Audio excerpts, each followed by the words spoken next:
investigated reported disturbance at Acer Plaza? 10-4 dispatcher, verify address. It's Acer Plaza, repeat, Acer Plaza.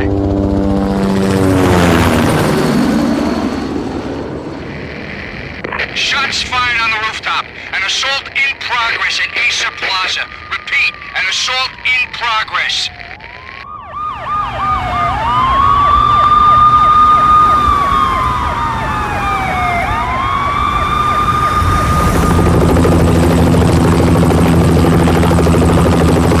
It's a war zone down here. 1085 dispatcher, need additional units. Additional units now. Officer in danger. Officer in danger. 10-5, please repeat, 10-5, all units, emergency. Officer in danger, Acer Plaza, repeat, Acer Plaza, all units. They were all dead. The final gunshot was an exclamation mark to everything that had led to this point. I released my finger from the trigger, and then it was over. To make any kind of sense of it, I need to go back 3 years. Back to the night the Payne started.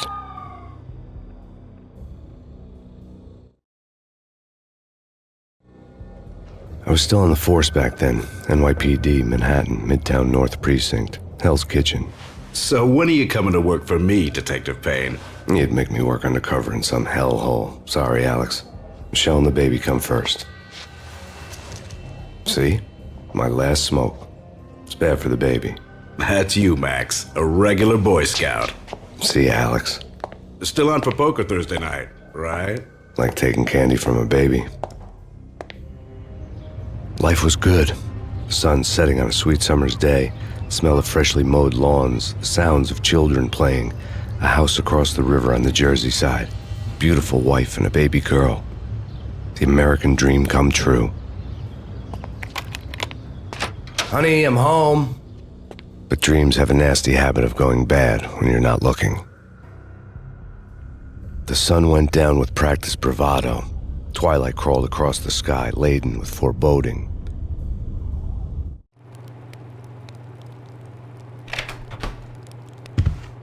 Michelle, honey, anybody home? I didn't like the way the show started.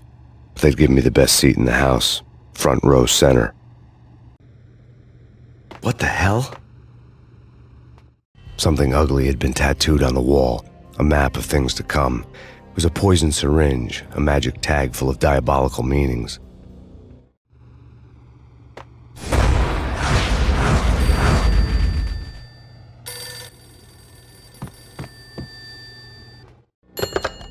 Listen, someone's broken into my house. Call 911. Is this the Payne residence? Yes, someone's broken into my house. They're still here. You have to... Good. I'm afraid I cannot help you. Who is this? Hello?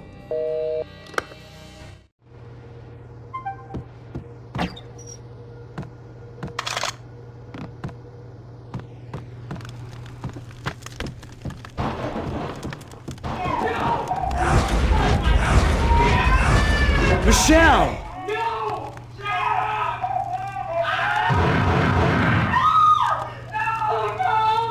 No! Michelle! Please! Freeze! NYPD, drop it! Coming! You're gonna die!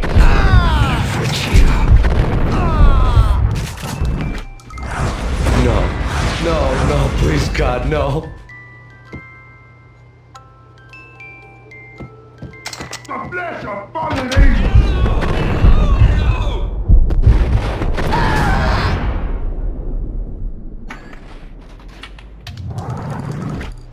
No, God, no, please, Michelle. Oh, baby.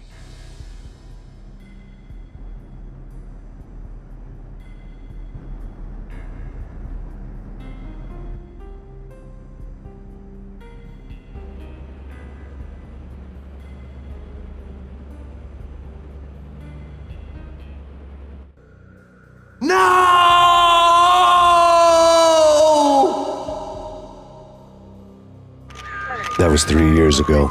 Everything ripped apart in a New York minute. The killer junkies had been high on a previously unknown designer drug, Valkyr, V. After the funeral, I told Alex I'd be transferring to the DEA. It took us 3 long years to get a break in the Valkyr case. Then, finally, 2 months ago, a dime dropper tipped us off that Jack Lupino, a mob boss in the Punchinello crime family, was trafficking. I went undercover, infiltrated the worst mafia family in New York.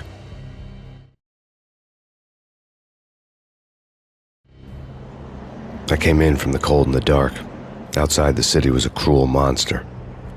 I've been slowly working my way from the small time to the big fish, trying to get to the source of the drug.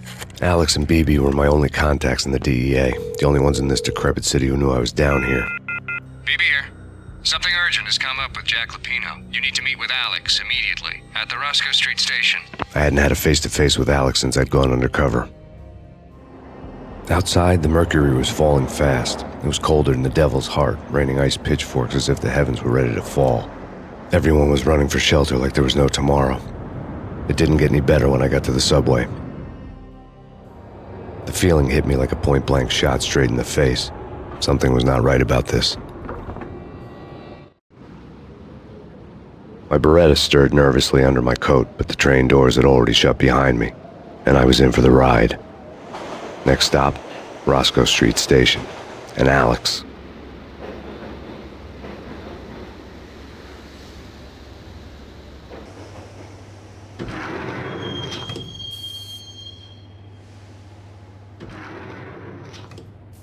The station was drenched in gloom. Alex was a ghost, nowhere to be seen. I'd have to look for him. The gate was locked. Alex wouldn't have set up a meeting at a closed station. Something was off.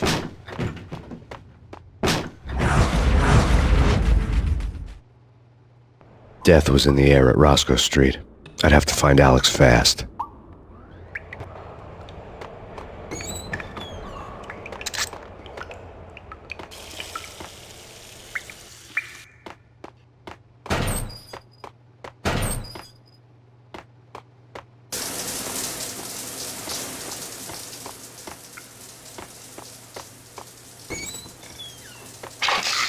The pills would hold the pain back for a while.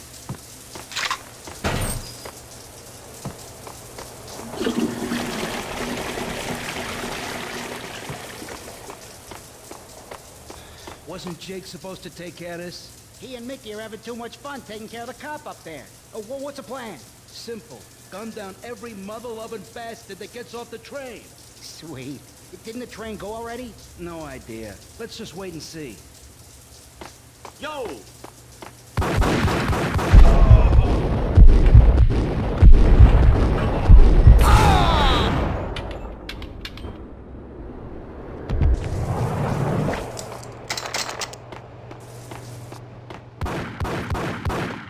Yeah, he's dead all right. Hey, it's me you're talking to.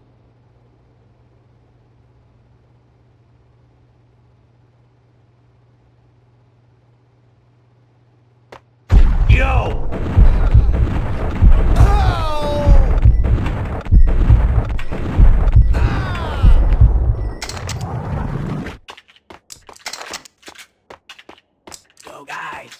Yo, guys, hey, we're getting around. You hear me? What is this, a joke? Hey, anybody? Hey!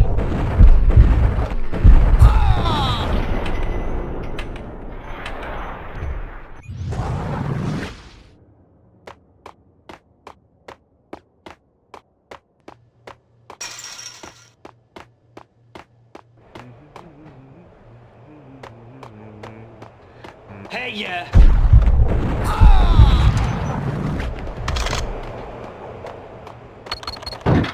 The security panel let out a mocking cackle. I'd need the right code. No way. Come on. Damn!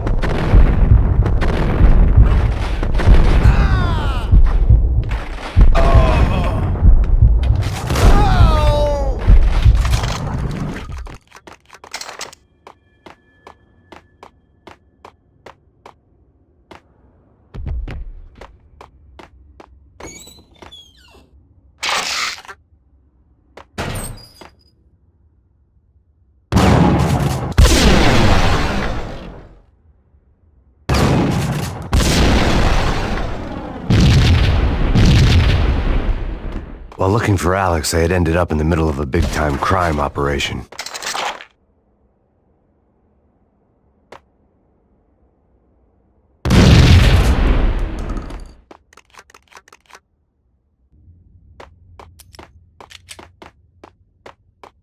Hitting Roscoe Bank ain't exactly keeping low profile. The riskiest heist ever, huh? But hell, the payoff makes it worth it. Hold it!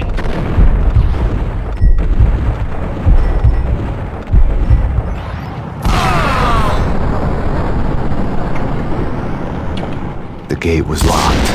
I would have to find another way to get to the tunnel.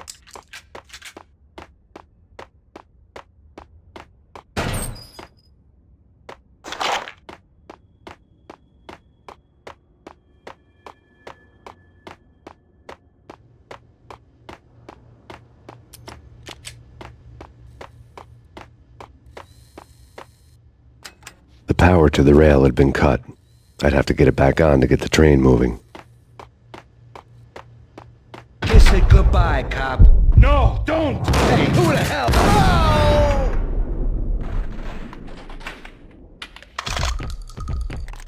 You saved me, man. What's going on here? A massacre. These armed thugs just appeared from nowhere. We need to get help. I can make the call from the control room 1 floor up. Can you take me there? Sure, sounds good. Follow me.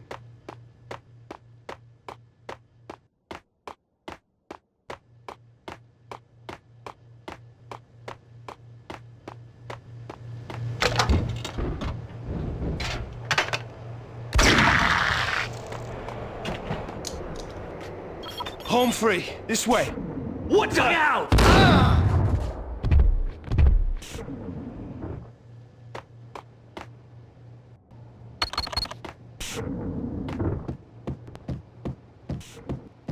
Got him down!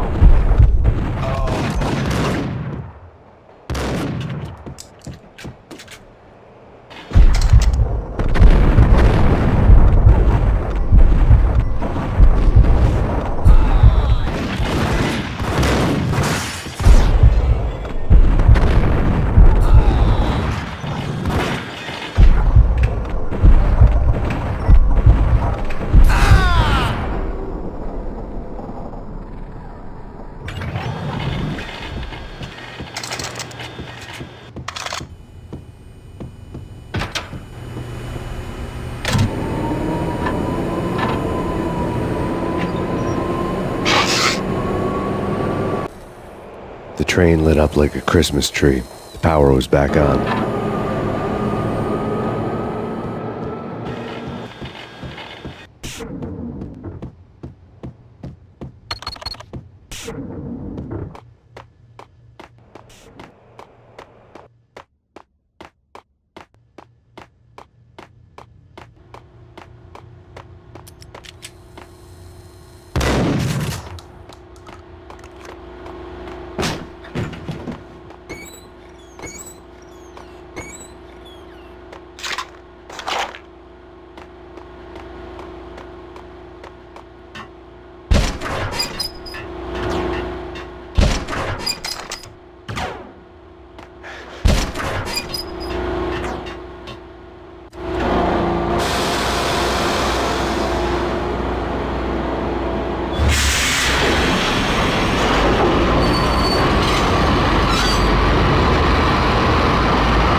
So much for being subtle.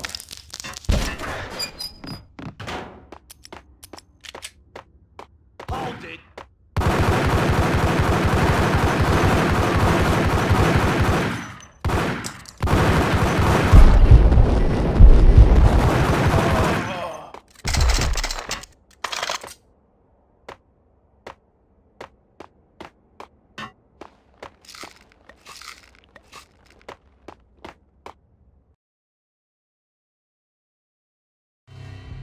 The rusty door led to an abandoned part of the station, closed off since the early 40s. Something big was going down at Roscoe Street. Maybe that's why Alex had wanted to meet me here. Maybe not. One way or the other, I was going to find out.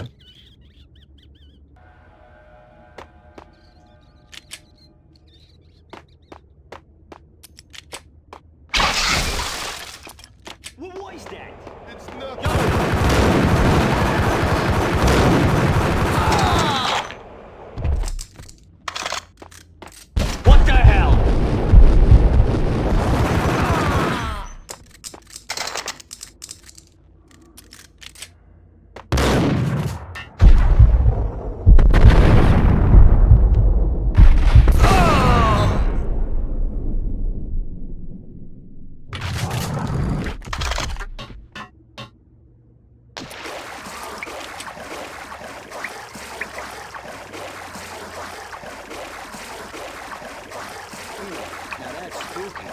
Jacopino, yeah, spooky. But also, it's like the failure count is rising. Yeah, I wouldn't joke about it if I was you. Yeah? The station's not secured. Someone decided to play hero upstairs. That's all we... I saw.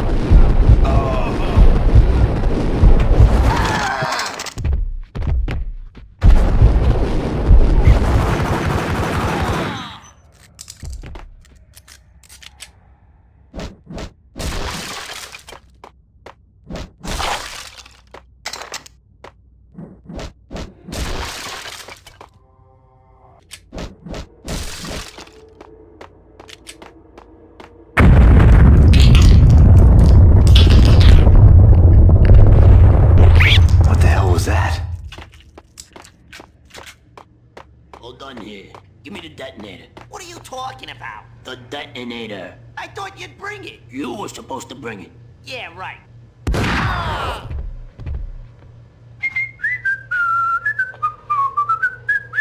Hold it!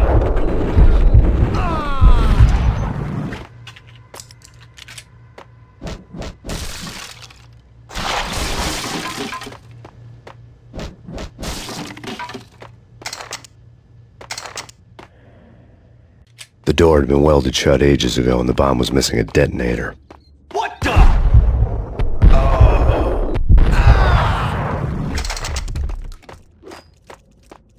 Okay, fellas, the police are on their way. New York's finest are gonna be here soon. So stick to the plan. We've got our own private exit route. In and out, do your thing. Wham bam, thank you, ma'am.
Thank you. We come to you now live from the crime scene. Who is this? Right back at you. This is Deputy Chief Jim Bravura from the NYPD. You are to cease your criminal activities and surrender immediately. Sure thing, Jim. Me and the boys have been talking and everyone's real sorry. They'll never do it again. Who the hell is this? Being placed at the scene of a bank robbery wouldn't have tipped the odds in my favor.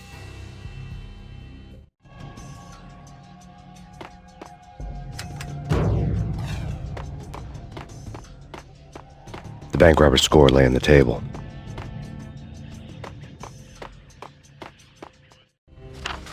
The bank robbers have been after Acer Corporation bonds. The Acer success story had recently been on every channel and on the cover of every magazine.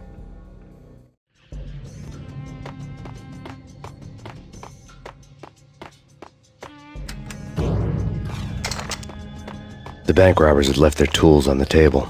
Judging by the detonators, the crooks had bought enough explosives to send Lady Liberty into orbit.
it? Max, Jesus, you almost gave me a heart attack. I nearly shot you. Alex, am I glad to see you. What the hell's going on? There are more corpses here than at the city morgue. It's an armed robbery, a tunnel job straight to the Roscoe bank vault through the old station wall. Is this why? This is Lupino's gig? This is Lupino's doing? Lupino's men? Really? You sure know how to pick a place. Can you get through? No, it's locked. We gotta get out of here. If it's Lupino, it's... Alex? Alex! There was nothing I could do. He was dead. I could tell by the empty, accusing stare of his eyes.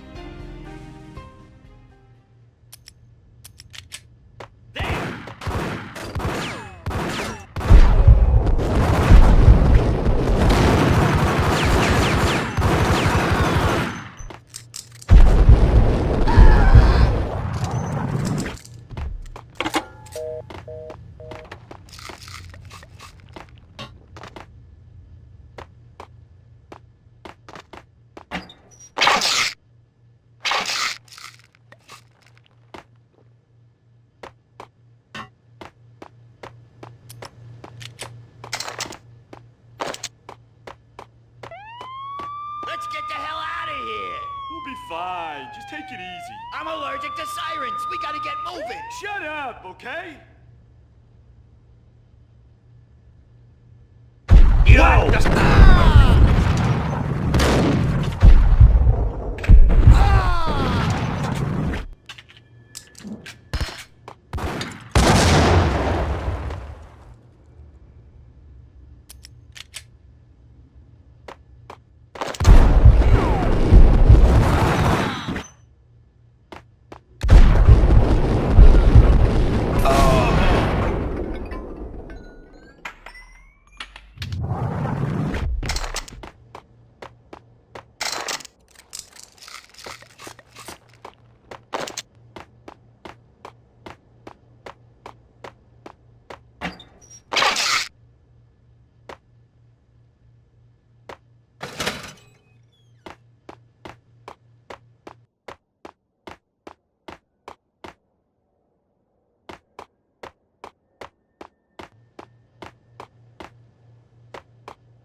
Alex had kept me relatively sane for the past 3 years.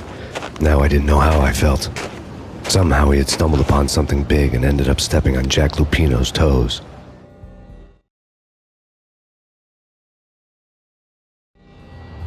Lupino ran his racket of sex, drugs, and contract killings from a sleazy hotel in a slum block of tenements. The NYPD was closing in. I could hear the sirens. Their wail was a crescendo. Lupino thought he could get us by taking Alex out and leaving me to take the fall for it. All he had gotten was my attention. I went for the hotel first. It was a sad old thing with flickering lamps and faded colors, cheap mobster punks and tired-eyed prostitutes. I walked straight in, playing at Bogart, like I'd done 100 times before. The place was run by a couple of murdering mobsters with shark smiles. The Finito brothers. Ladies and gentlemen, it's the pain in the butt. Pain to the max. You're killing me. Did you make that up yourselves, or you get some wino downstairs to come up with it? Don't answer that. A rhetorical question. I got something for the boss. Lupino around? That kind of depends on who's asking. A friend or a junk squad plan. Don't answer. It's one of them, how do you put it, rhetorical questions. Lupino ain't here, but he says bye. Lupino wasn't in his cheap hotel. Instead, I ran into the Finito brothers. My cover had been blown, the door slammed shut behind me, and then I was dodging bullets like raindrops. Pain in the butt. Ha ha! Pain to the max. Junk squad pig. Gotta take to the Marble City for me. First they're lying down. Bring it in.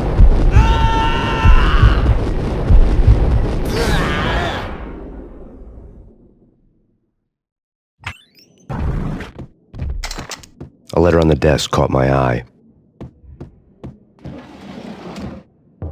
Boss Bosses! Everything all right? Boss? I had met Lupino only once. The gangster ran all his rackets through his right-hand man, Vinny Gognitti. Gognitti was a high-strung whiner on the verge of breaking apart, like an overamped Energizer bunny. He had the brains to run the business, but he lacked the balls, always falling short, taking his frustration out on underage addicts and call girls. The V deal goes down at your hotel. Jack's exact words, quote, "Vinny, you're in charge of this one," unquote. Rico Muerte's coming to see it through. Anything goes wrong and everybody's gonna get dead. Goes double for you. Treat this guy real good. Anything he wants, you give him. Don't screw this up or you're finito, finitos. A V deal meant added security, locked doors, and lots of nervous thugs with itchy trigger fingers. I'd seen nothing coming in, but that didn't mean it hadn't been there. Rico Muerte was a regular Kaiser Soze, a spook story told to keep the apes in line. 313. The Finitos had scribbled Muerte's room number on the note's margin. Joey, Virgilio, you all right in there? They're not answering. Call the others. Tell them to come quick. Okay, but we can't wait for them. We gotta go in now. Bosses, we're coming in. There he is!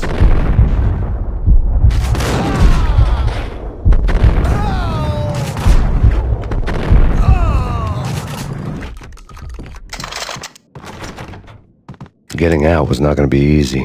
The staircase was locked and the elevator had been busted for a decade or more.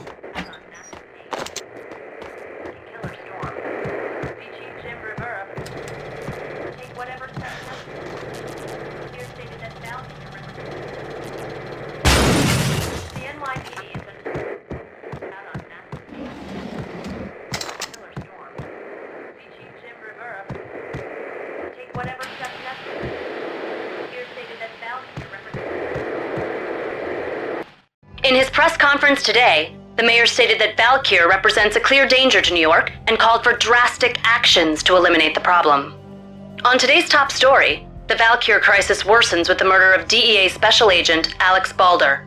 Special Agent Balder had been shot repeatedly from a point-blank range. The gunman has been identified as Max Payne.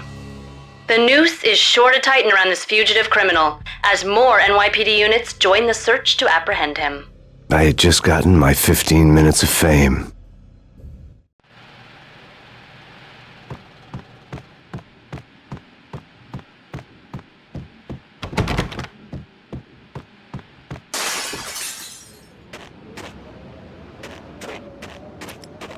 Yeah, something's wrong with the bosses. Payne's there and they're not answering. Let's go already. Payne's gonna pay in spades. Hey, yeah.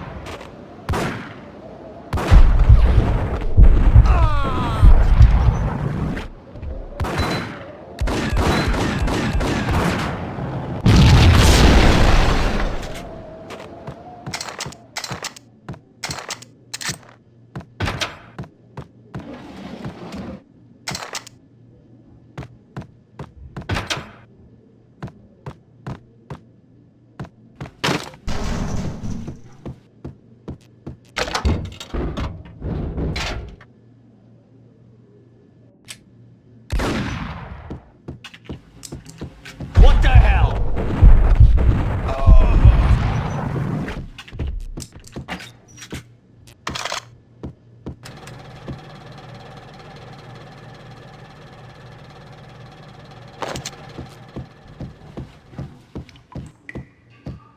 Previously on Lords and Ladies.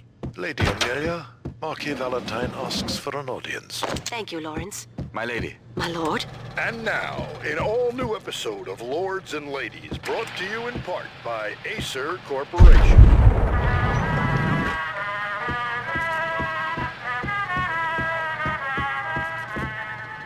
My lady. My lord? My lady, there is a matter of great importance I must bring to your attention. My lord, there is? Indeed, my lady, there is indeed. From the very first moment we met, upon that distant forest path, there has been sunlight in the autumn leaves blazing like the colors of your hair. Oh, my lord, you should not speak so. But, my lady, I must. My lord, no! I forbid you. This cannot be. This must not be. But why, my love, why? My lord, it is too dreadful. Do not force me to speak the words. My lady, I beg of you, I must know. I would rather die than not know. Yes, my lord, we should both be dead, for this shame is too great for the living. My lord, I am... My lord, I am your long-lost sister.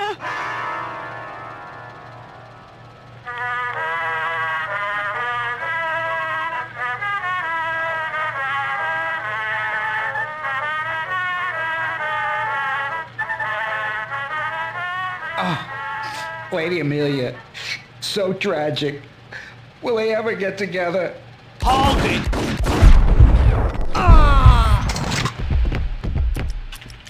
Max Payne!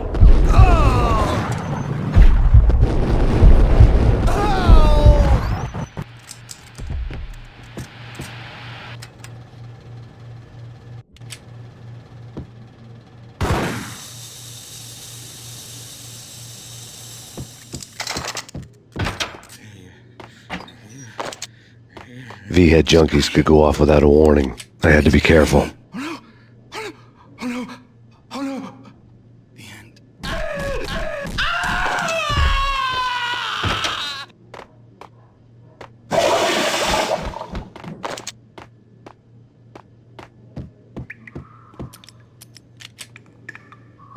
It's way to suck!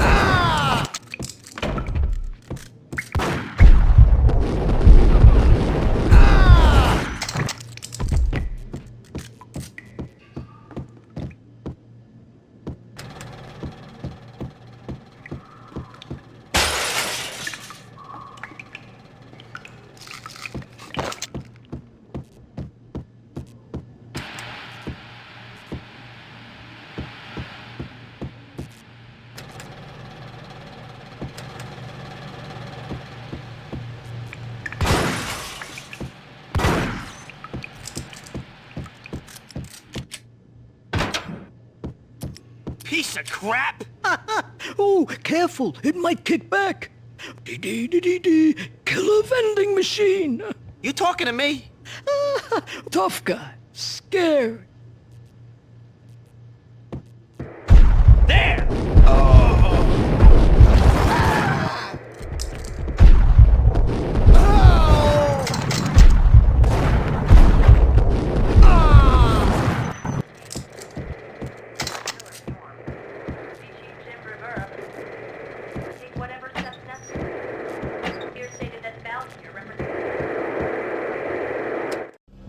Tonight, the city's fight against the nightmare drug Valkyr took a turn for the worse, as DEA Special Agent Alex Balder was found brutally slain at the Roscoe Street subway station.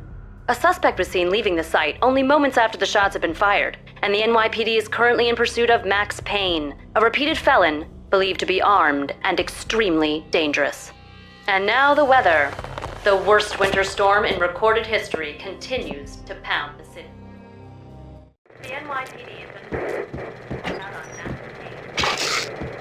Killer storm. Fugitive Rivera. This party had been dead for a while. I couldn't say I was sorry I'd missed the show.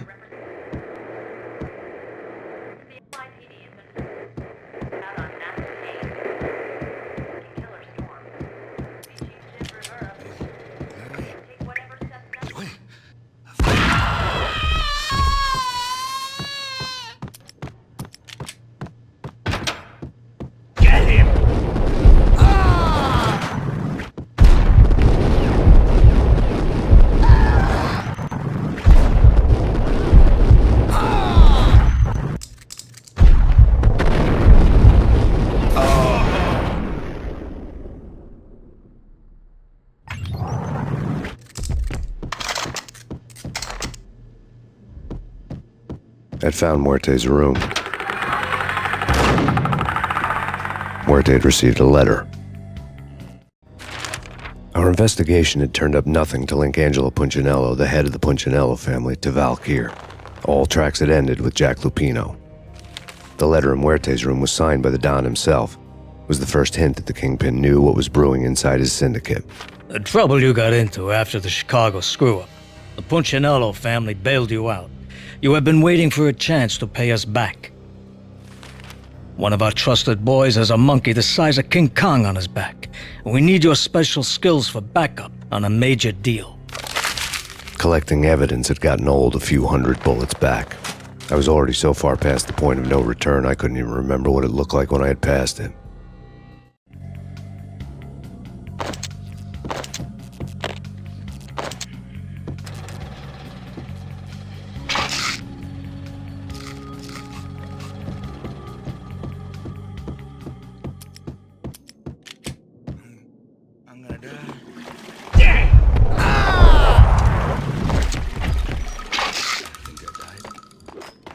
think I'm dead?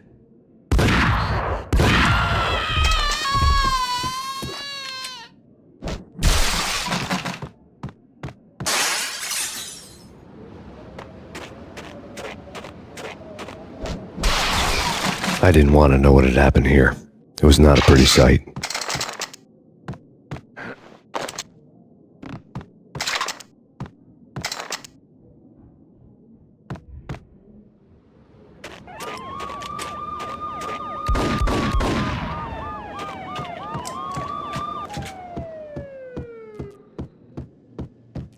What was that? Whack the sucker!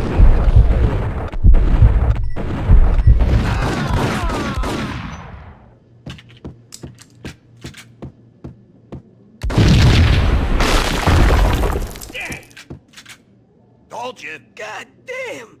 I thought it was a bomb for sure. Nah, the Russian wouldn't dare. This has been waiting to happen. I thought it... Hey,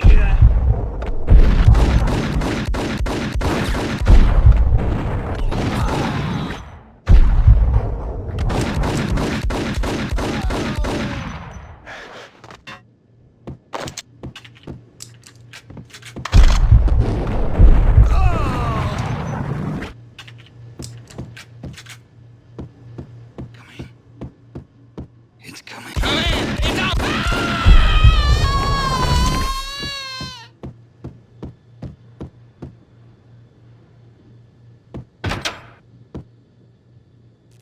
The hooker had left her diary on the table.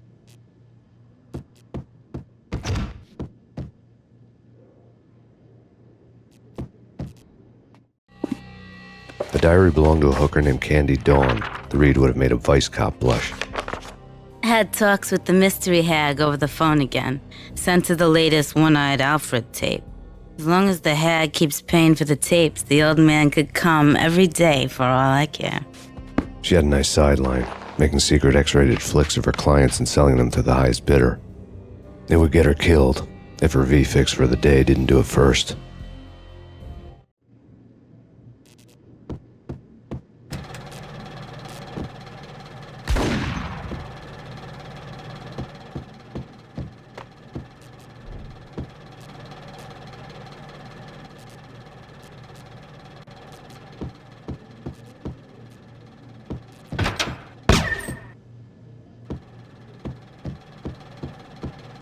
What the hell?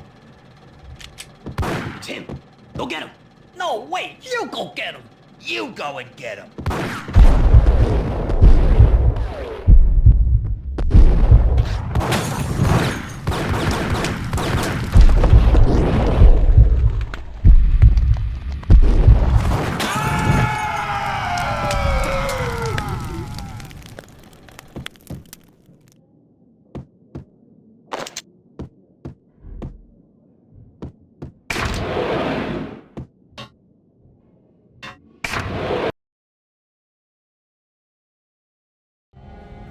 The old service elevator rumbled down to the bowels of Jack Lupino's hotel.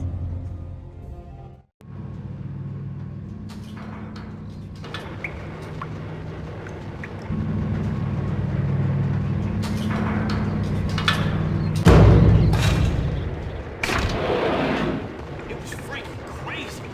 The cops were doing a full-scale siege next door. More traffic than rush hour. I mean, bleeding bastards running back and forth, Ronnie and Jimbo to throw. And in the middle of all this, there we were. I didn't give a damn. Just going with the flow. So what happened? Nothing happened. We got the explosives, dumped the cargo, we were home free. Jesus. Whack!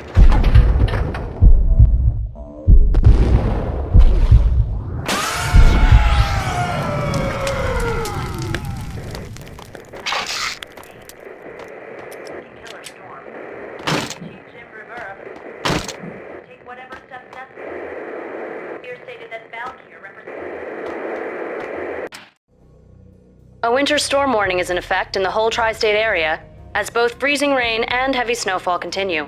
Many roadways are already closed, and people are advised to stay indoors. The severe blizzard has ravaged New York for 3 days now, with no end in sight.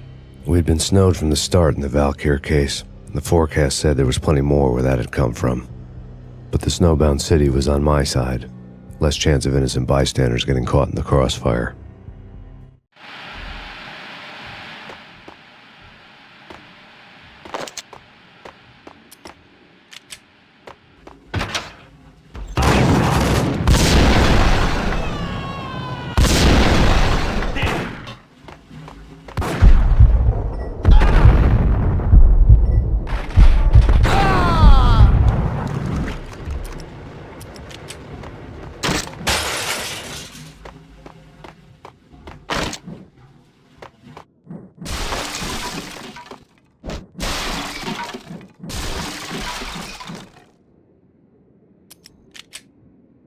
Hey, yeah.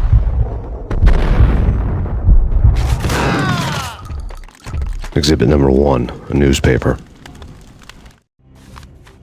A dead man tied to a chair lay on the boiler room floor.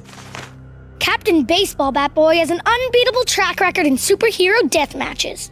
But a 6-pack of root beer gets me every time. The murder weapon was a baseball bat, now lying in a pool of drying blood next to a newspaper folded open on a Captain Baseball Bat Boy comic strip.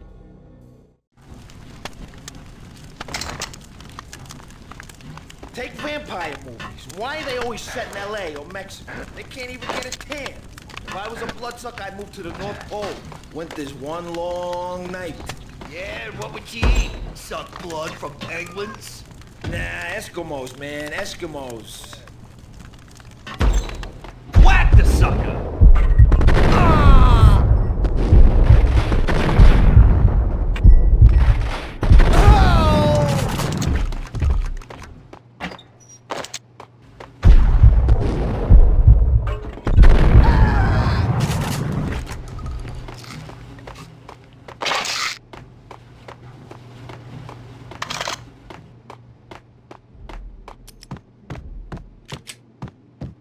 Chill with the guns.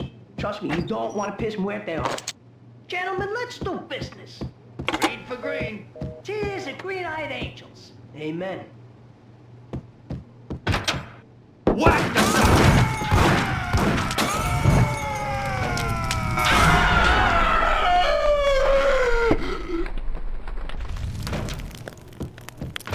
A lifetime ago, this would have gone down as a narcotics arrest.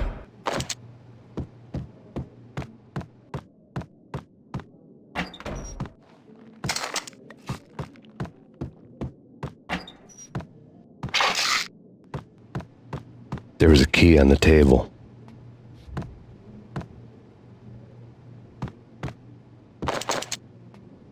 It was dirty money.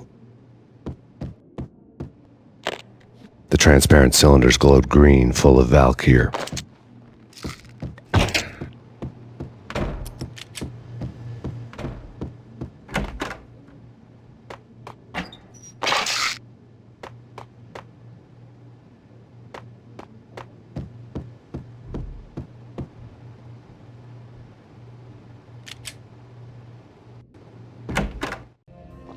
Two mad dog killers, ready to murder each other. They step into the next room, and I'm thinking, now they're gonna do it. But no. They sit down in front of a TV and solve their differences with the Kung Fu fighting video game. I tell you, Candy, I was so depressed, I strangled them both with the video game cables. Oh, Rico, you're so bad. I am, ain't I? Rico Muerte, big-time hustler. Who the hell? It's that cop. Muerte went for his gun.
The antique switchboard was still in use. There was an old telephone switchboard in the back room of the reception area, the kind that made phone tapping child's play. It wasn't hard to picture a fat pimp sweating with headphones on, listening to his hookers talk dirty and fake orgasms over a web of party lines, the blood veins of New York. Right now, there was a different set of moans and groans going on. Boss, Conidi, it's Max Payne. He came, started capping us. He killed. Are you freaking kidding me? He's just one lousy cop. You better be freaking kidding me. Whack him. What's the freaking problem? Hello? Answer me. Hello? The word was out. A deadly virus released into the city's corrupt circulatory system. Something wicked this way comes. Max Payne at large.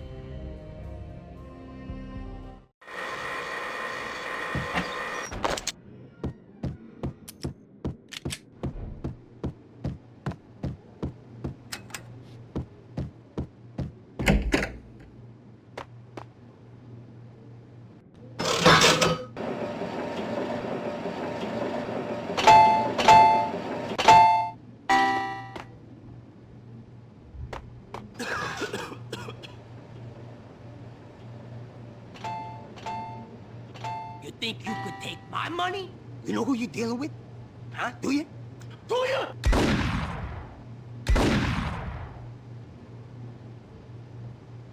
Hold it!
Turn around, walk away, blow town. That would have been the smart thing to do. Guess I wasn't that smart. Lupino's tenement buildings were a seedy hangout for all kinds of sleaze. A liquor store, a pawn shop, a laundromat full of mobster bookies and loan sharks. The list went on. The how and why of it was a mystery to me, but they knew I was a cop. They knew I was coming, and they were going to get real trigger happy about it. I got to see Lupino's hangout all lit up. A bomb went off, turning snow into liquid gold. A pillar of fire lifted the remains of a car straight up into the air. The flames were highlighted on the hood of a black Mercedes-Benz as it coasted down the street real slow, as if the driver didn't have a worry in the world. I got a good look at the man riding shotgun. It was Vladimir, the head of the local Russian mob, the fly in Don Punchinello's soup. The ringing in my ears was the sound of a mob war being waged.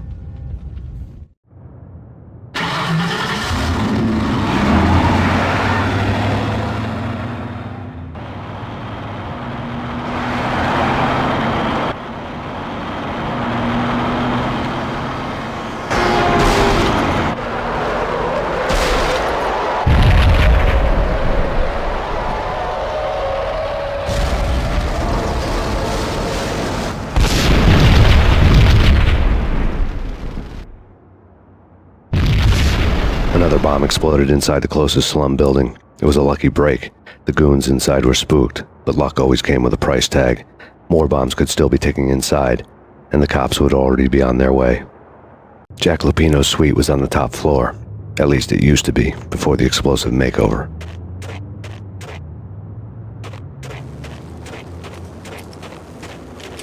I don't know, man. I don't know about this. Quit worrying, man. Think of it as Christmas. The Russians are Santa. Damn!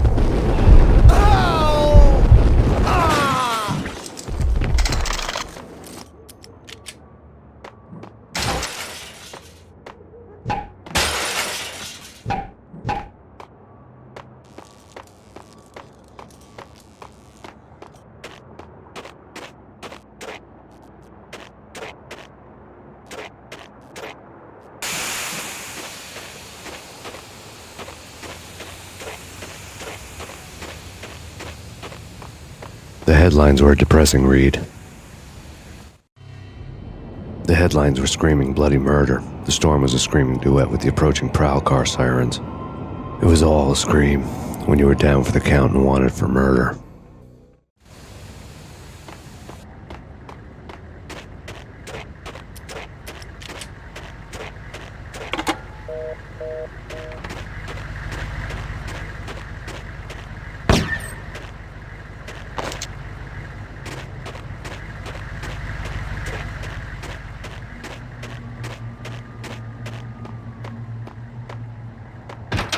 What the hell?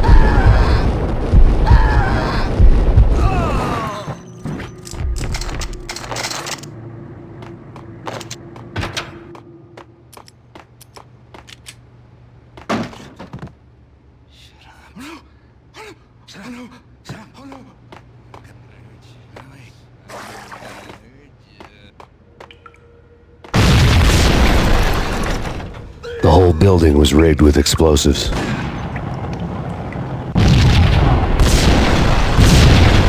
Hold it!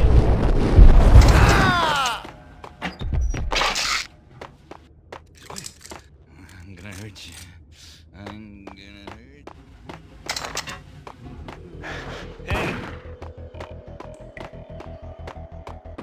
Hold it!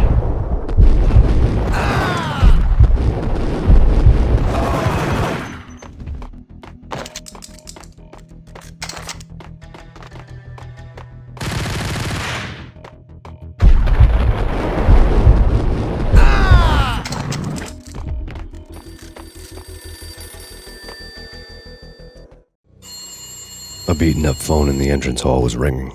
It could have been just a junkie in need of a fix, but it turned out to be something more sinister than that. Am I speaking to Mr. Payne? Who wants to know? My name is Alfred Wooden. You must hurry. The police are on their way. Tell me something I don't know. They know you're there. How? And what's it to you? I will contact you again. The cops arrived, sirens singing in the off-key harmony of a manic-depressive choir. I had a few minutes while the SWAT team would go through their usual routine. By the time they busted in, I needed to be long gone. Max Payne, this is Deputy Chief Jim Bravura from the NYPD. Drop your weapons and come out with your hands above your head. You're asking for it. Take it easy. Gun him down!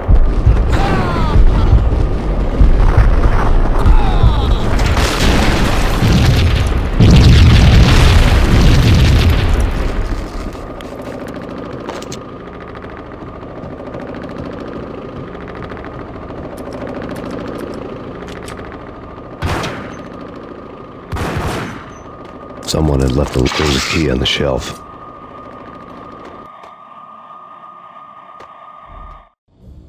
Suddenly it all made sense. The bombs, the Russian mob boss making an appearance in person. Gagniti was his usual self, all talk and no walk. After our hit, the Russian has only a couple of guns left and they can be bought. There's no freaking way he has the guts to try anything after that. As it turned out, the Russian had plenty of guts. One thing you could count on, you push a man too far and sooner or later he'd start pushing back. Freeze! Max Payne, this is your final warning. Surrender or we'll be forced to take action. Don't make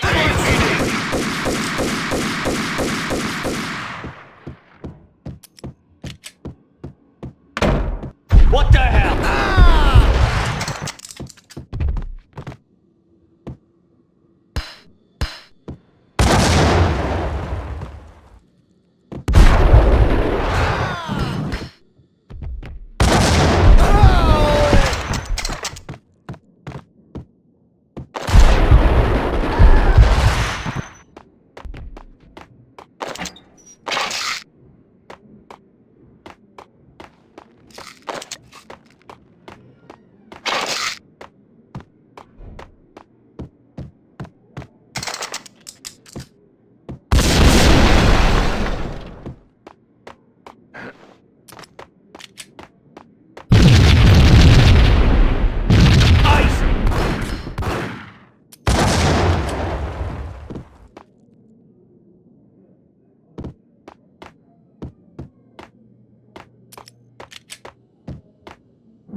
The bombs had destroyed all the stairs up to Lupino's office.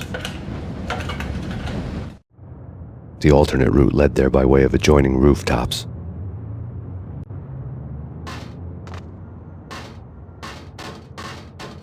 It's never been this cold. Never ever.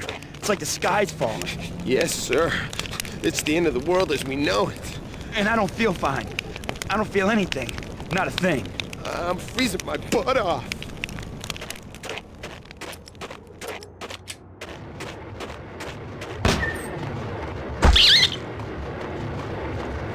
To get to the roof, I'd need to get to the elevator through the locked door up ahead. Pizza delivery. Never seen you before. Buzz off, Joker.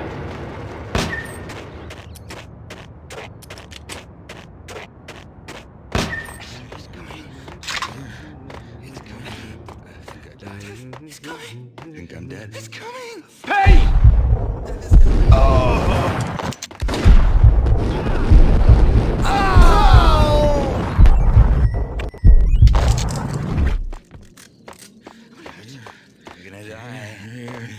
Hey, yeah! It's coming!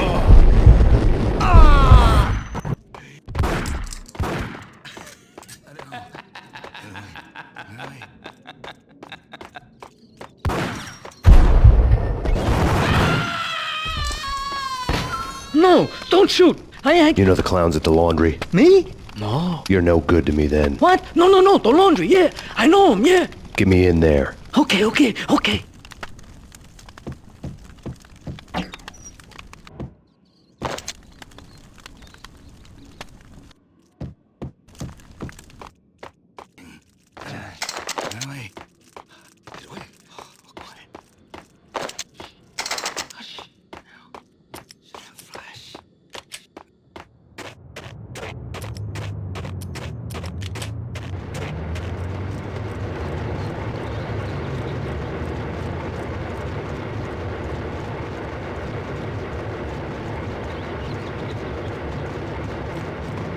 It's me. Open up. Let me in, quick. Not so fast. The password. John who? Come on. Oh, okay, John Woo. All right. Come right in. It's a trap! It's Payne! Payne!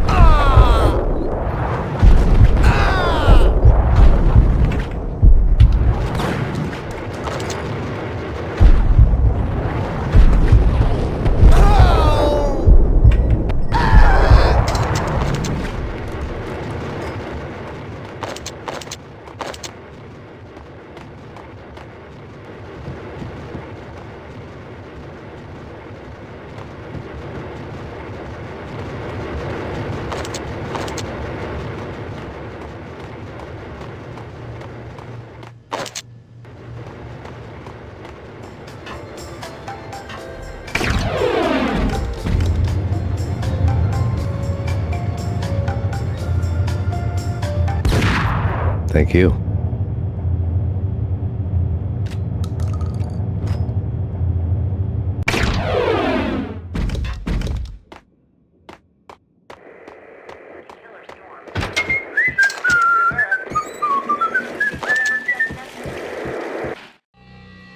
New York City is in crisis tonight, with reports of Valkyr-related gang war in the streets of the Bronx. Apparently, Max Payne, wanted for questioning in connection with the slaying of a DEA special agent earlier tonight, is waging a one-man war against his former partners in crime. Among the listed casualties so far are notorious mafia members Joey and Virgilio Finito, as well as Rico Muerte, himself a fugitive from the law, and a suspect for several murders in the Chicago area. The NYPD has been placed on full alert. A citywide APB has been put out on Max Payne. Deputy Chief Jim Bravura has promised to take whatever steps necessary to bring him to justice. What those steps may be remains to be seen. For NYCNN TV News, this is Kira Silver. What the hell?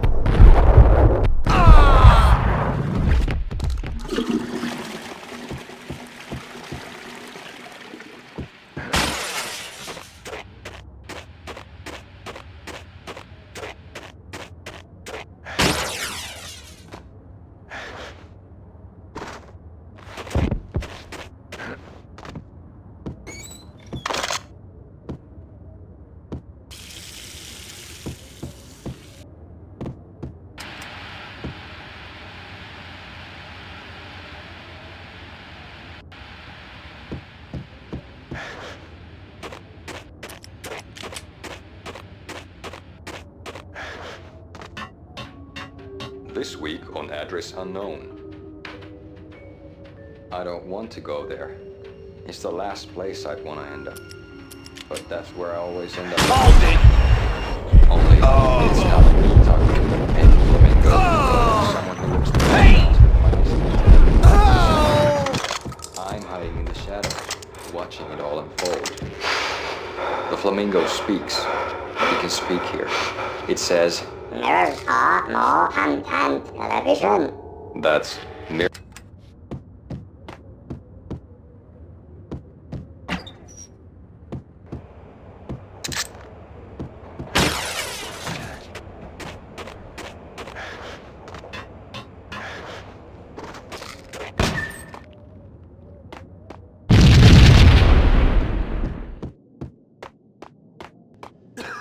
Red, blue, or green? It's always red or blue in the movies. So, green? No, not the green.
Vinny Gognitti, just the man I've been killing to see. Payne? Freaking Fed! I knew from day one there was something screwy about you. What do you think you're doing? You're a freaking cop. You ain't got squad on us.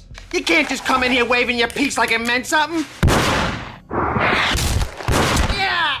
Oh my God! Oh God, you shot me! Ah! You're dead, Payne! What the hell are you waiting for, you apes? Kill him! Kill him! With pleasure, boss. Gognitti bailed. I made like Chow Yun Fat.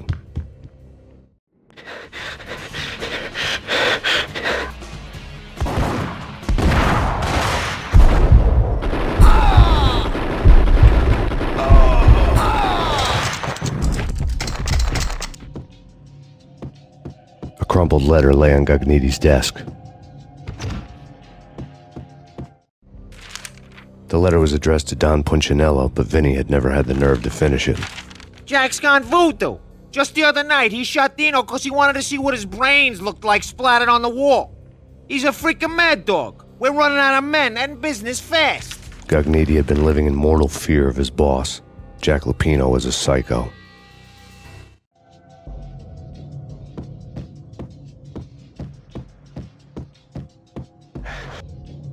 Vinny Gognitti was running scared. He could run, but with a bullet in his stomach like a broken bottle of Tabasco, he was quickly running out of time. He knew where his boss was, and I wanted to square things up with Jack Lupino. Gognitti would be moving fast. I don't know about angels, but it's fear that gives men wings.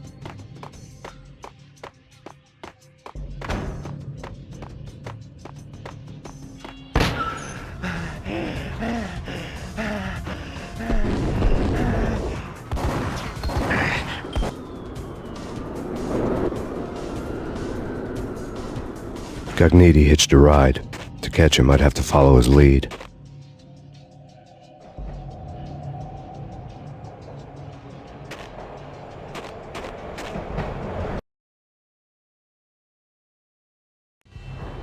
This was my second train ride of the night. The way it started didn't promise anything better than the last one. Freezing wind tearing at my face like sandpaper and razors, ice hard and slick under my hands and feet. And somewhere in the background, the wail of sirens, the city howling after me. New York sped by in fast forward. Dark rooftop water towers and a dead forest of antennas and chimneys, all a blur. When the train he was riding slowed down, Gognitti made his move.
It's Payne! He's coming down the stairs! Shoot the bastard! Okay, boss, you got it.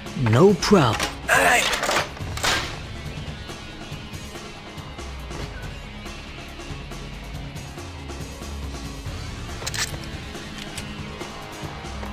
What the hell?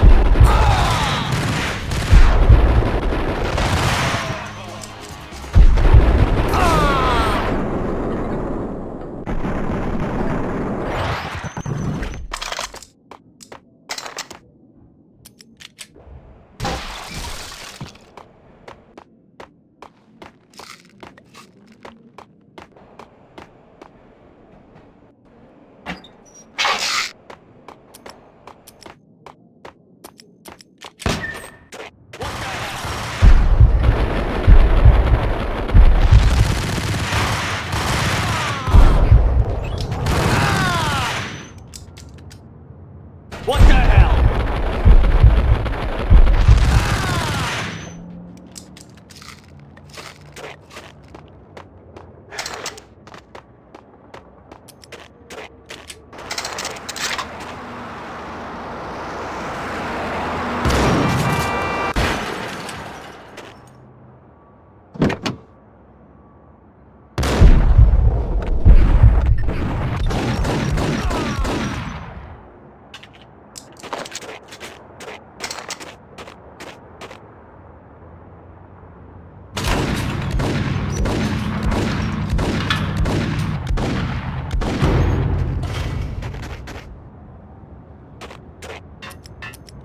What the hell?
We're gonna be rich! Freaking rich!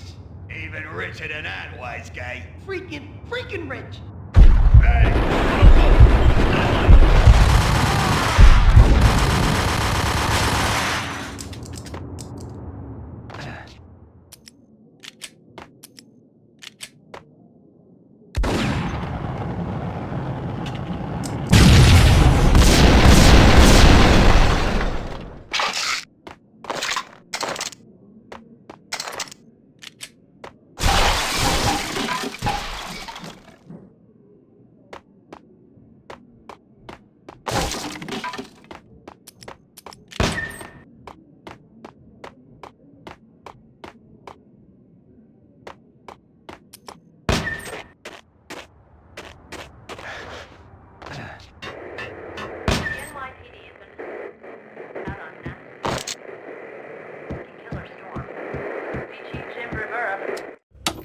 Max Payne has nowhere left to go. We are very close to capturing him. You'll get a full statement then. Right now, I've got better things to do, ma'am. That was Deputy Chief Jim Rivera from the NYPD with no further comment at this time. Apart from his suspicious food habits, I figured Bravura to be one of the good guys.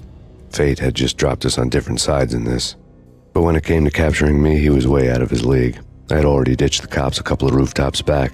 For now.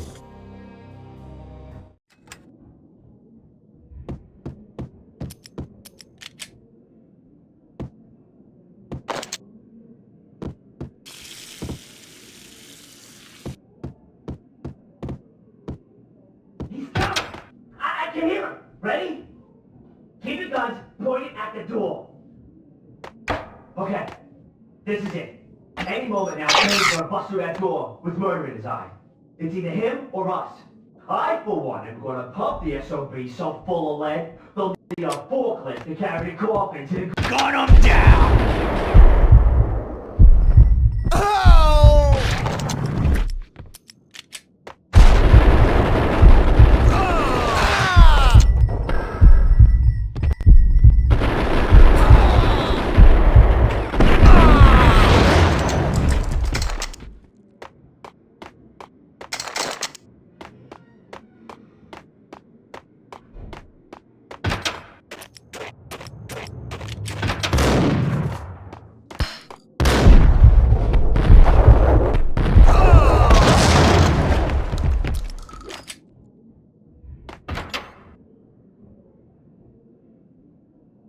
Open, goddammit!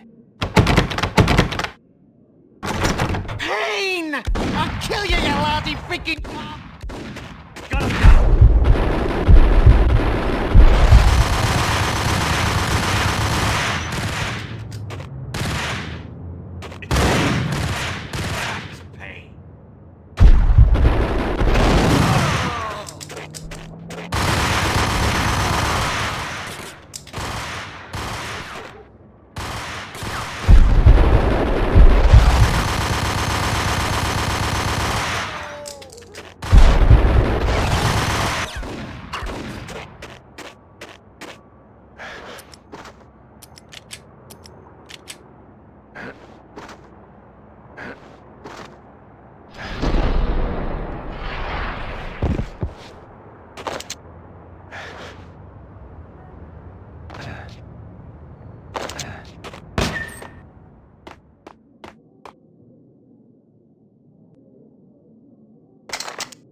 Gagniti ran out of steam in a dead-end alley with steam boiling out of the sewer grates like all the fires of hell were burning high beneath us. It was shakedown time. Where's Lupino? Screw you! Bad start, Vinny. Ah! Please brutality. I rate pretty high on that. You can't just hurt me in cold blood. Just keep telling yourself that. Listen good, Candyman. I'm not gonna be anybody's fall guy. I want to know where your boss is hiding. There was no glory in this. I hadn't asked for this crap. Trouble had come to me in big dark swarms. The good and the just were like gold dust in the city. I had no illusions. I was not one of them. I was no hero. Just me and the gun and the crook. My options had decreased to a singular course. I'll tell you, just don't hurt me no more. Lupino's at Ragna, the nightclub. Book me, take me, hold me to the freaking jail, just don't hurt me. Your rights will be read at your funeral.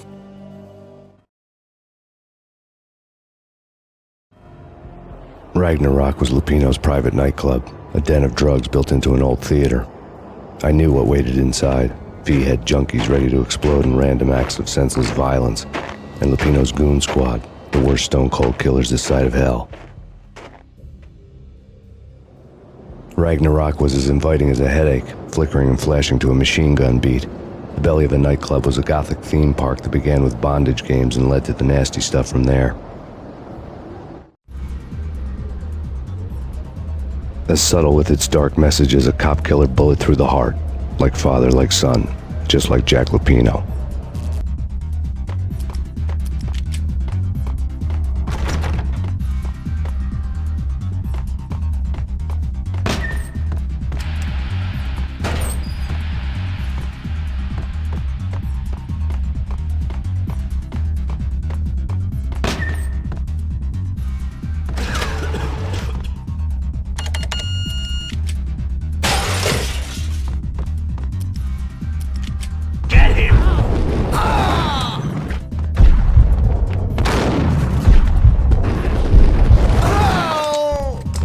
The book had never been a bestseller.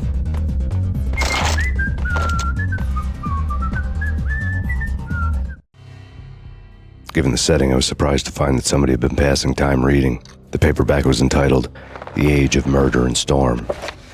The blurb on the back mentioned Norse mythos and Ragnarok, the end of a Viking world with a terrible winter that covered the earth in ice, when vile crimes were rampant and all humanity lost.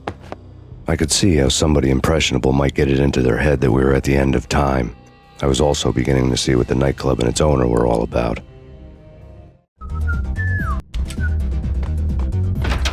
There he is!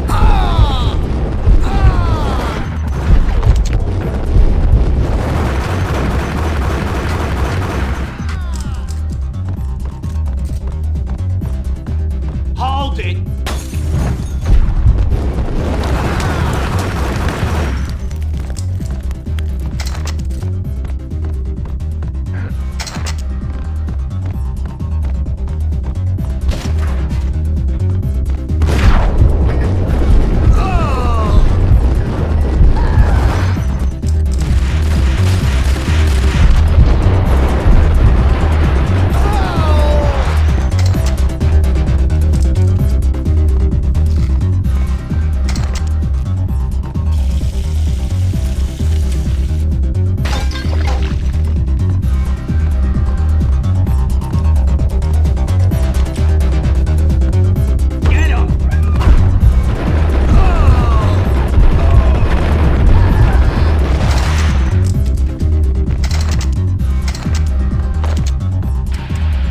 Books on the occult had been piled on the table.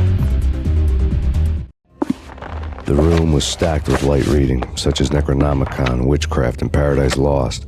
Old exotic titles like Malleus Maleficarum and De Umbrarum Reini Novum Portus.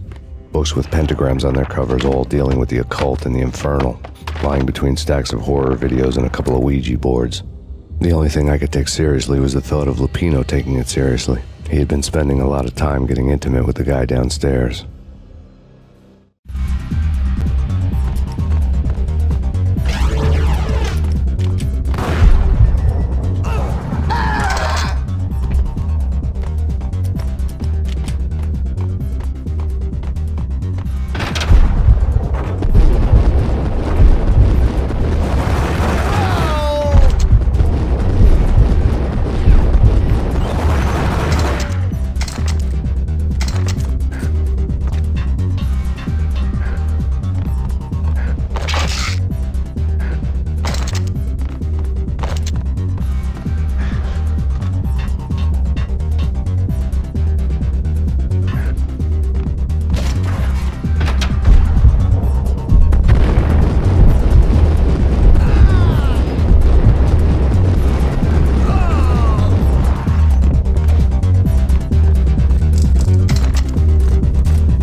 Karaoke never was my scene.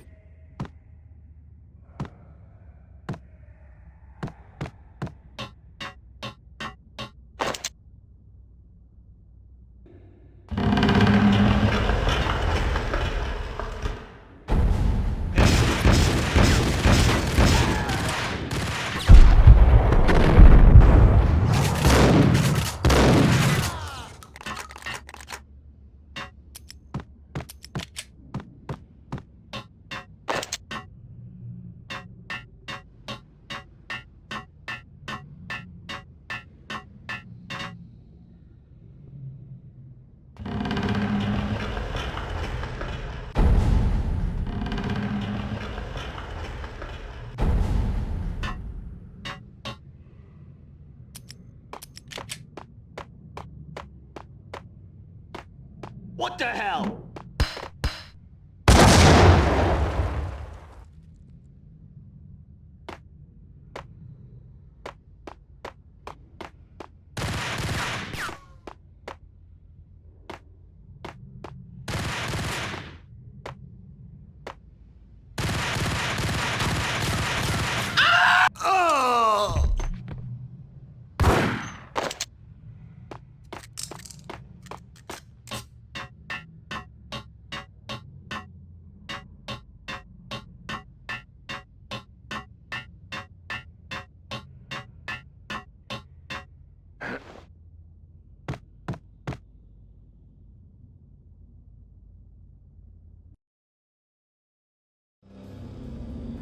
The backstage area led to Lupino's inner sanctum. The hot air inside was like an invisible wall, thick with incense and something else, a sickly sweet smell that made you gag. This was the rotten core of the Big Apple. Lupino lurked somewhere ahead, like a spider at the center of his web, waiting. The vapors in the air started to make my head swim. Torn pieces of a letter lay scattered on the sofa. Punchinello had threatened Lupino in writing. The note had been torn to pieces, bloody fingerprints all over them. Don't want you to think that one of my boys is not playing with a full deck. Shape up, Jack. We are running a business here. I'd hate to send the trio to strong-arm you. The trio were the Don's notorious henchmen. It was obvious that Lupino hadn't been intimidated by the threat. Lupino's notes covered the table.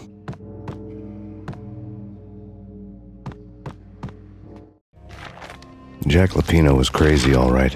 The table was scattered with notes of demented arcane nonsense written in rusty blood, a mishmash list of demons, devils, and dark gods evoked. Beelzebub, Asmodeus, Baphomet, Lucifer, Loki, Cthulhu, Lilith, Hela, blood given to you all. He was after that old Faustian deal, your soul for power and fortune. Just sign on the dotted line with your blood.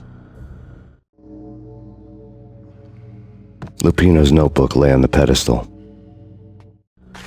Jack Lupino was crazy, all right. Mythic wolves, let loose to devour the sun and the moon. Lupino is the wolf. I'm Mr. Beast, the big bad Fenris wolf. I'm the end of the world man, wearing the flesh of fallen angels. After Y2K, the end of the world had become a cliché. But who was I to talk? A brooding underdog avenger alone against an empire of evil, out to right a grave injustice. Everything was subjective. There were only personal apocalypses. Nothing is a cliché when it's happening to you.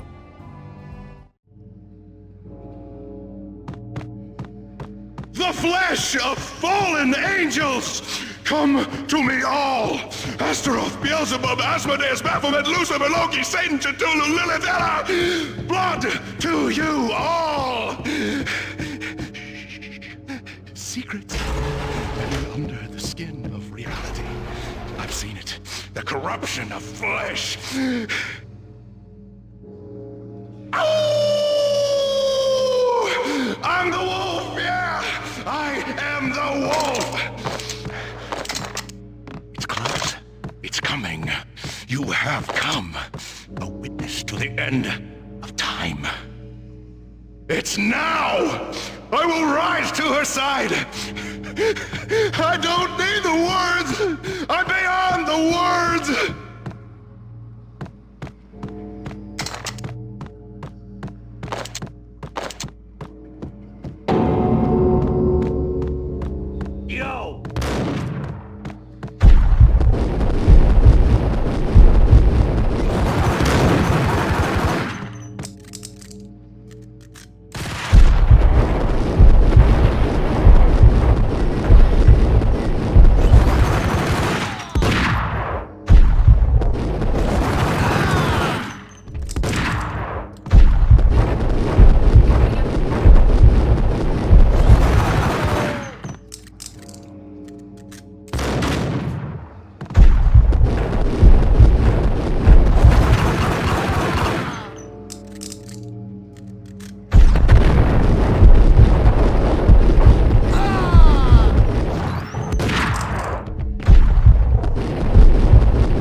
I had known there'd have to be a catch in it somewhere, and this one was the Empire State Building of catches.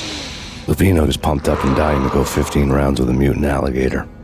And then he started this spooky monkey talk, straight from a bad dream. Mine.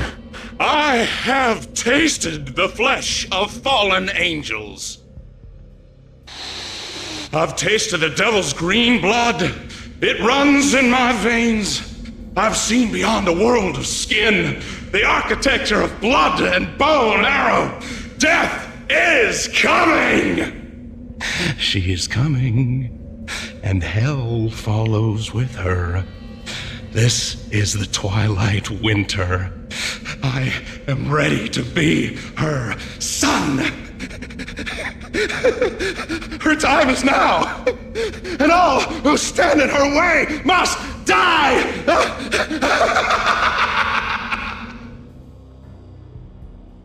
Die!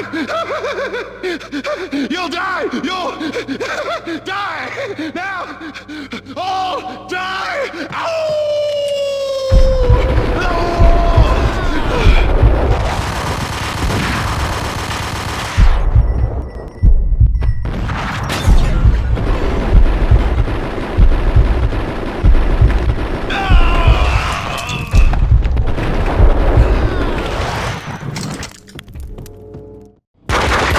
Lupino finally went down. I wanted to make real sure he'd stay that way. V was a bad monster. Turned them into friggin' zombie demons from outer space. I think he's dead already. Huh? And that's when it happened. But dead or not, you've got the wrong guy. In stepped this knockout femme fatale holding a gun to my face. I returned the favor. Lisa Punchinello. Lisa Punchinello was the Don's wife. Mona Sachs. Lisa's evil twin. Your safety's off, evil twin. You might hurt someone with that gun of yours. Lisa's the damsel in distress. I'm the professional. I'd blow you away without batting an eye. Sure, and you can check out my credentials splattered all over this joint. Jack couldn't have framed you. Not the state he was in. We're after the same slime bag.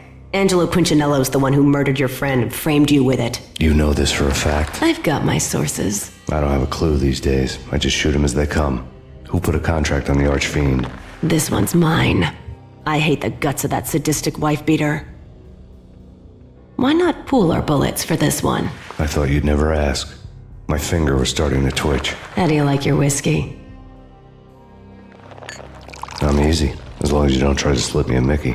You're a real angel, Max. It was good stuff. Tasted sweet as honey going down. Nothing personal. Can't risk you going berserk and getting Lisa killed.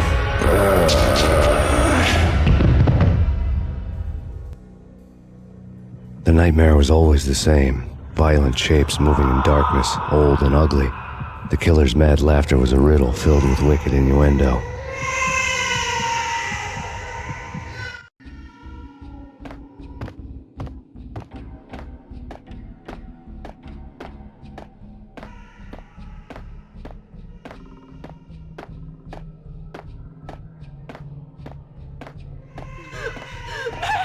No, please, Max.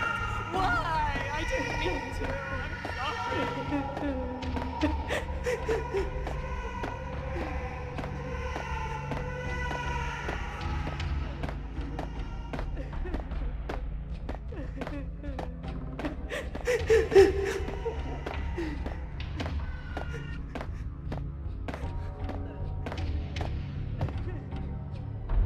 Should've known it when we found you snoring next to Lupino's corpse.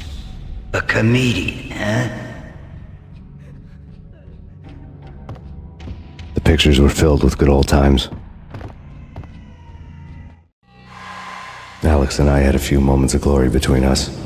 Crime-fighting comrades, the best in NYPD DEA collaborative team. Good-hearted macho bullshit like that. I would have given anything to have him here as my backup. No such luck. No luck at all. Michelle looked at me from the photo. The Payne family. Happiness captured in a Polaroid moment.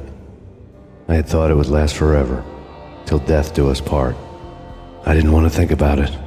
As long as I didn't, it could never happen. But I had broken my own rule. The thought had already slipped in. Fear was rusty needles poking at my brain. Cold and scaly, it slithered down my chest.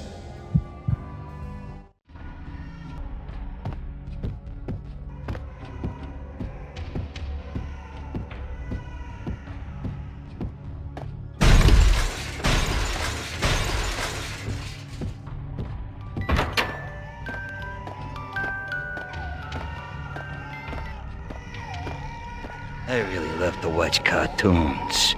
Captain Baseball Bat Boy's my favorite.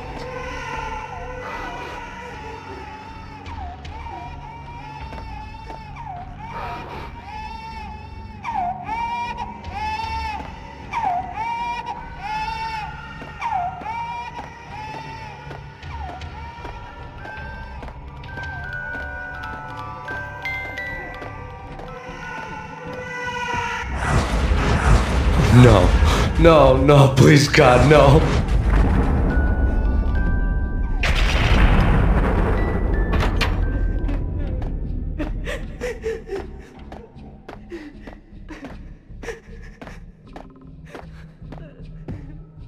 Slice them, dice them, shoot them full of holes, blow them to bits, vaporize them, disintegrate them. No matter what you do, they'll still be back, good as new. Michelle's diary lay on the table. Michelle was working part-time in the district attorney's office.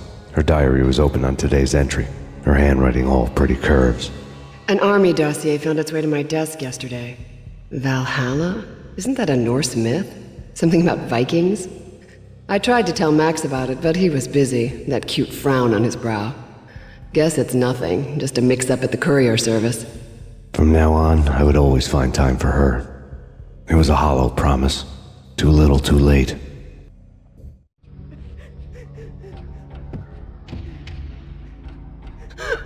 Max, no, please, Max! Why? I didn't mean to. I'm sorry.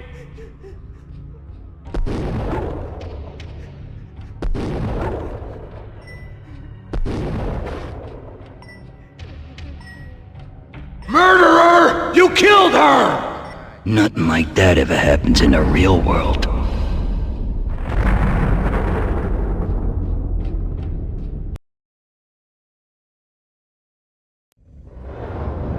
I woke up in a bad dream. My head felt 2 sizes too small for my brain. Max Payne. I envy your name. And the killer was smiling. Pleased to meet you. I'm Frankie the Bat Niagara. Niagara, as in you cry a lot? He had a baseball bat and I was tied to a chair. Pissing him off was the smart thing to do.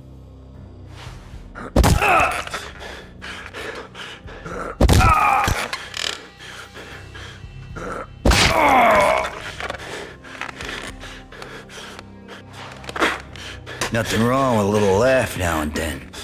Take me, for example. I love to watch cartoons. Cartoon violence is a fascinating thing. Let's take a break. I need to take a leak and maybe grab a cold one at the bar. Don't worry. I'll be back to finish this off. And then, it's checkout time. You play, you pay, you bastard. He swaggered out, and the door clanged shut behind him, locks clicking into place.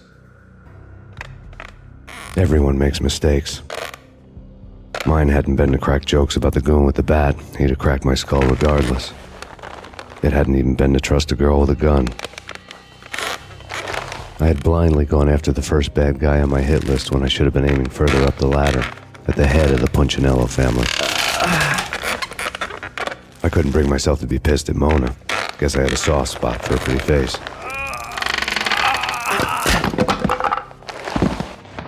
But when somebody decides to play baseball with your head, you tend to get sore. They had dragged me back to the basement of Lupino's hotel. I was beaten, bruised, and blue. I felt like the chair I had broken to get free.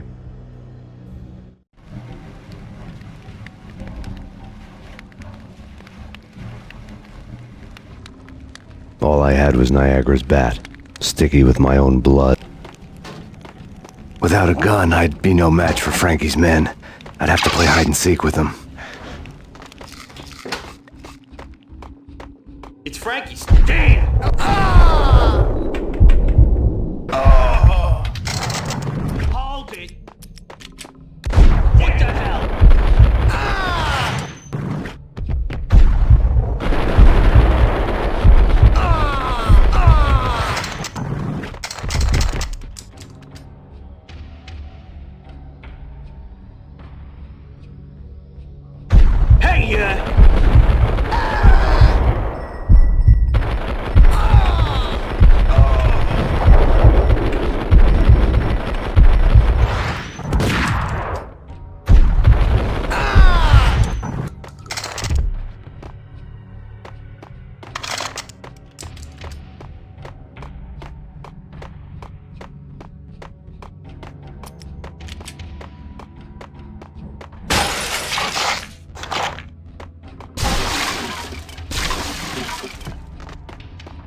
Another newspaper caption for a murder scene.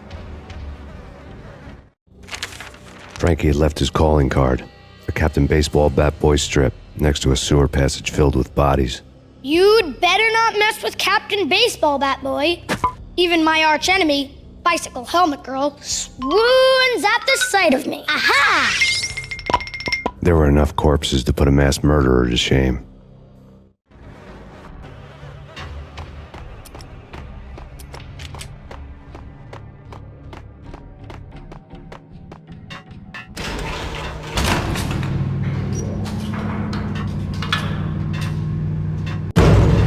There he is!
dispatcher. Unit 294, come in. Have you arrived at this...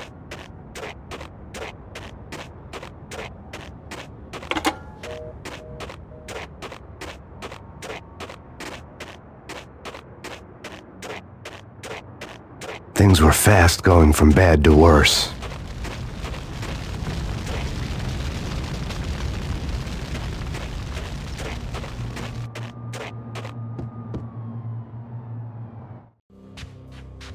The men in blue had come and gone. They had decorated the place with chalk outlines and tied it together with yellow tape. The cops who had stayed behind were dead. Frankie, his boys, and I had the place all for ourselves.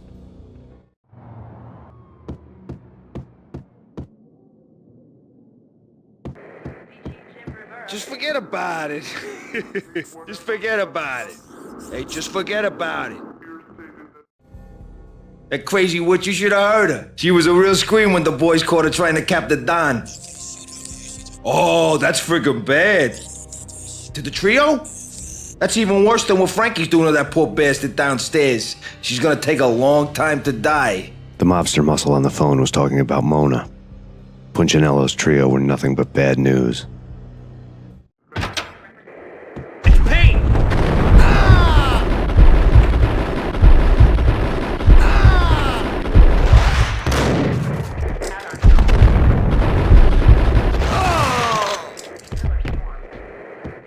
More evidence that Punchinello didn't like me much.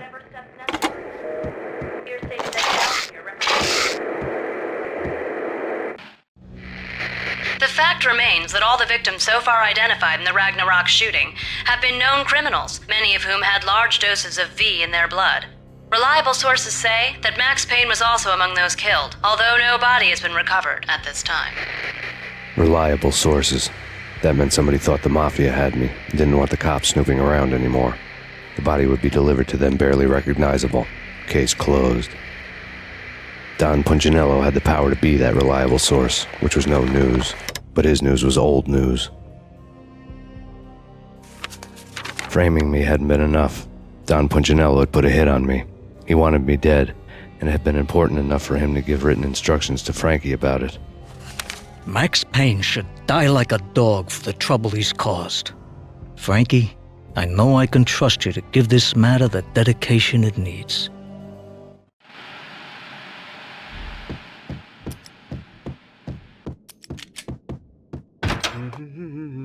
Hey, yeah!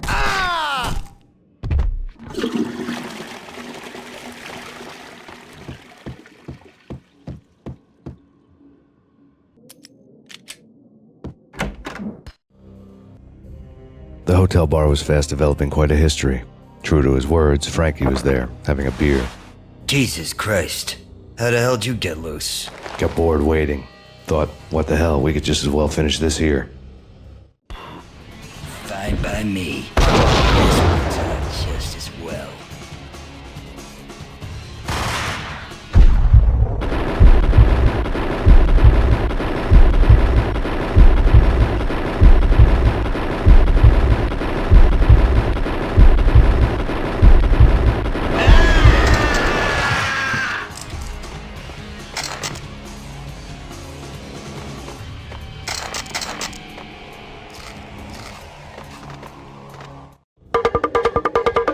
Thank you. You've been a lovely aunt.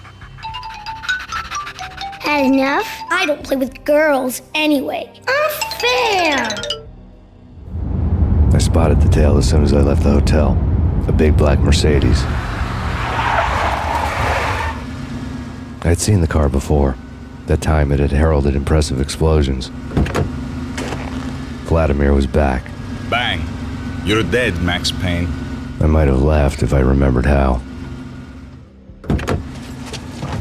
What's this supposed to be? Cops and robbers? Look, you want something with me? Get in line. Peace, man. Relax. You know you are a real news item. Armed and dangerous. I am going to make you an offer you can't refuse. I've always wanted to say that. It's a bum rap. I've been framed. That's a moot point. Whatever you did or did not do, I'm sure you had good reason for doing it. Want to hear me out? I'm listening.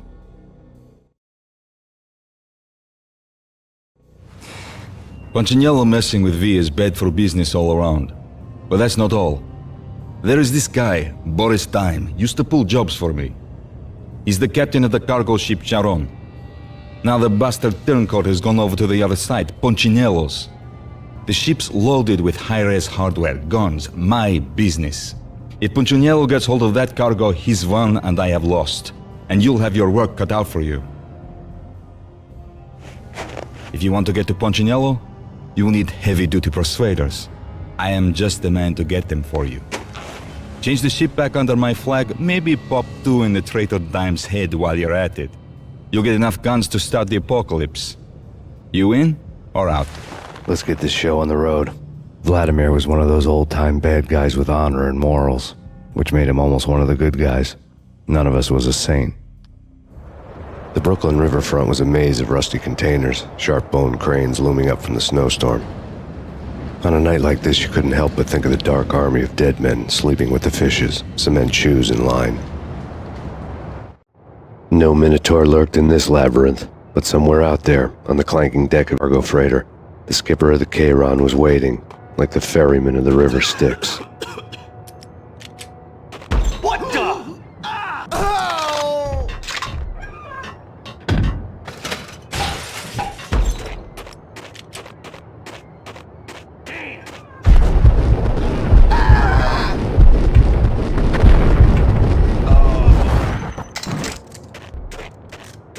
Both of them beaten to a pulp. Eyes swollen.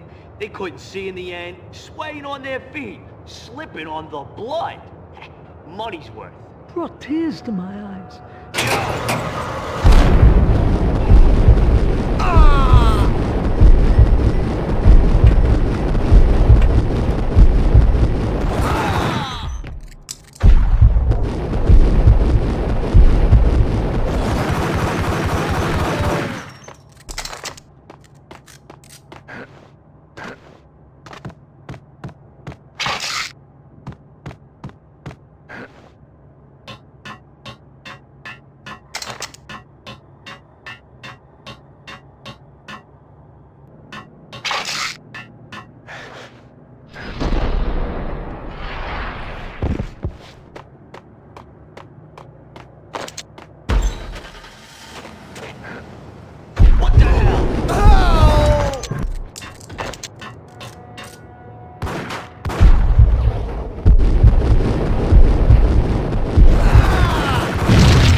them, weren't they? This way. In here. Payne! I doubted the letter was a receipt.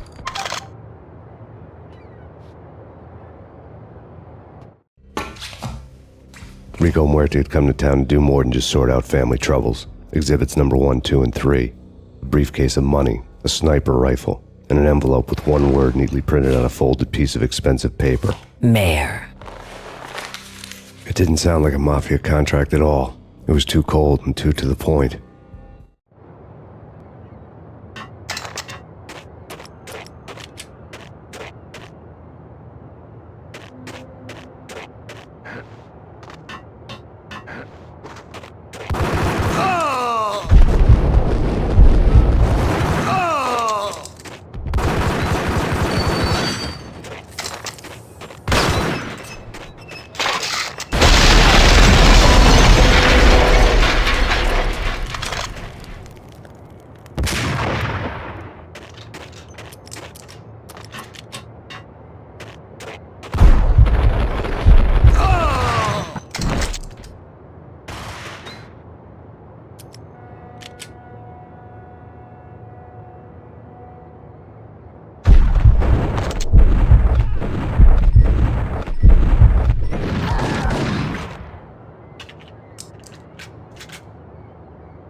What the hell?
had found Boris Dime's ship.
Rust had crept over the sides of the cargo steamer a long time ago. Boris Dime would be on board. I'd have to smoke half of his crew to even get near the gangplank. The guns were probably being kept in the hold, buried amidst the rats and oily water.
Angie, tell me, how much did Dime cost you?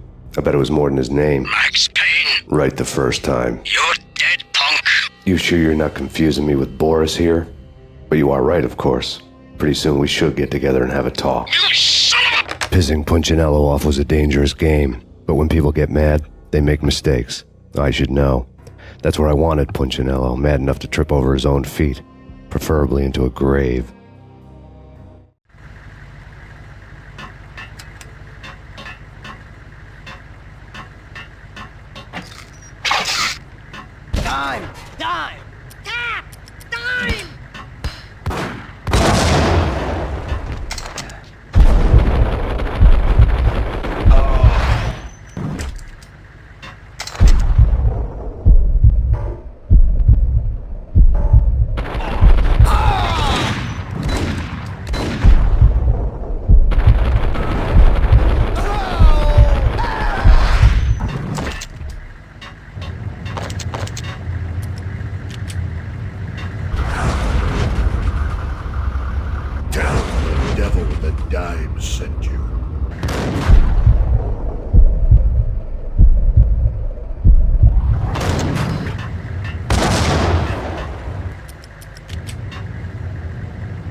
who says different is calling me a liar. Glad I'm here. Collect all the guns and ammo you want. Meet me on the bridge afterwards.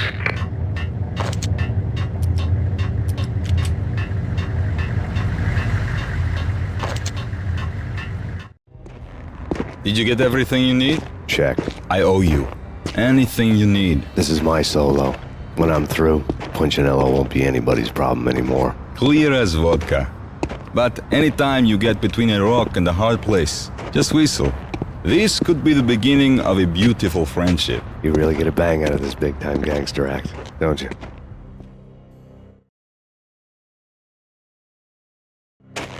Even with all this firepower, I figured I couldn't get to Punchinello at his manor.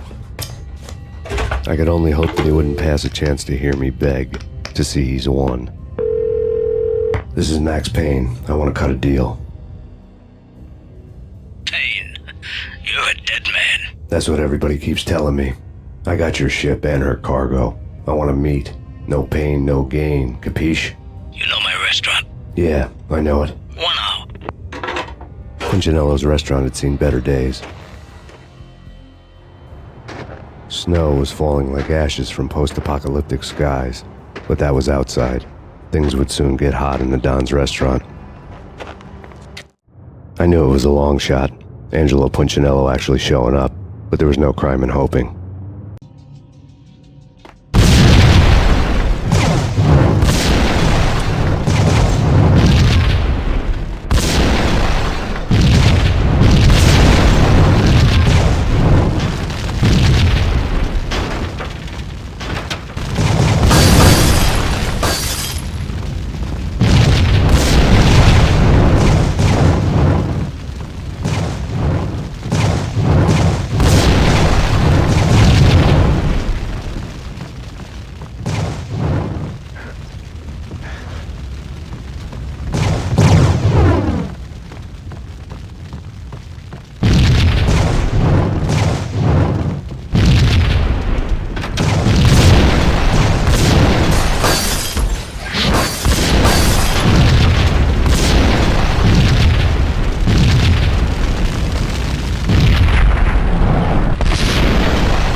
Punchinello was burning to get me. The feeling was mutual. He was trying to put out my flames with gasoline.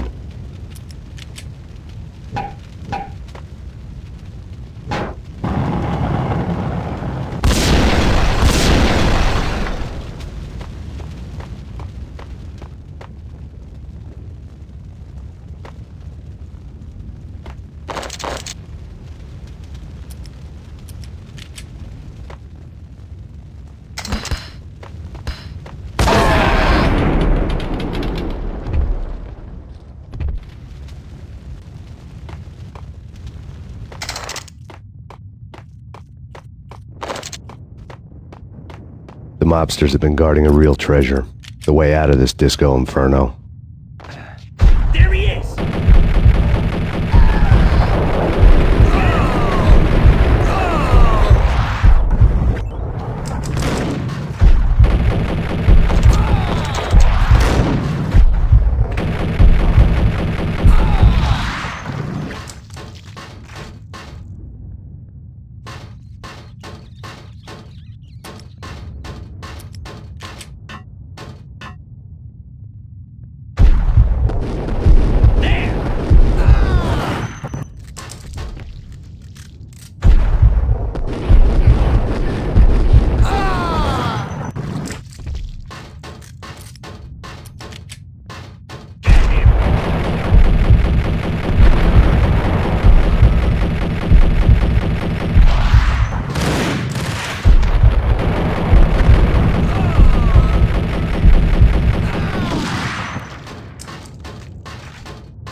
Vlad had seen my smoke signals.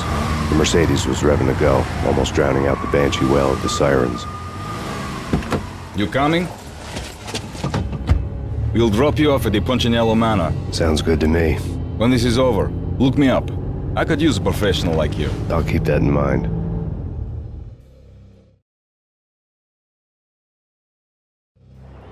The night groaned with cold. The garden lights flickered nervously. In their light, the falling snow was dead white before the darkness ate it up. I had heard the stories. The trio were mad dogs. They'd have hung the heads of their enemies over the manor gates if the capo had only let them. Punchinello wanted Payne. He'd see the pain.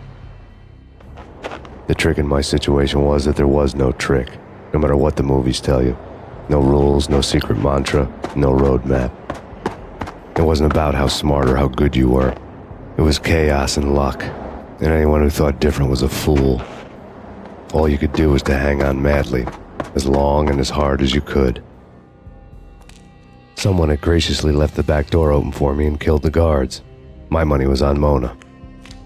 I knew the trio would be standing between me and Punchinello. I had read their rap sheets, thick as phone books. No one would be walking out of here alive. The numbing cold of the broken night had followed me in. Upstairs, the trio tangoed down the manor halls to the silent rhythm of their murderous hearts. The blood of their victims rust on their lips. Vince Mugnano, Pilot Providence aka Big Brother, and Joe Deadpan Salem. The pistol was a frozen lump in my hand, piercing the skin, gnawing me to the bone. In death, the thug had been promoted to messenger. Someone hadn't enjoyed the Don's hospitality. Someone with a flair for the dramatic. Someone who had let herself out of a locked cell and past a couple of armed guards. My thoughts were on Mona again. I could only hope she was a good enough gambler to walk away while she was still winning, before she'd run.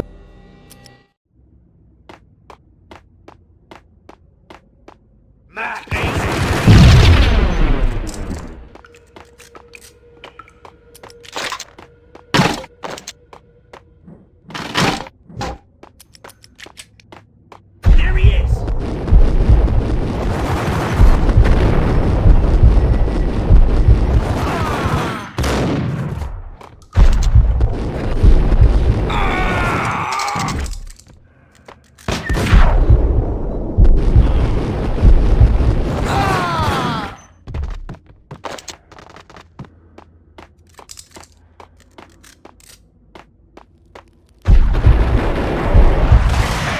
Someone get the guys from upstairs!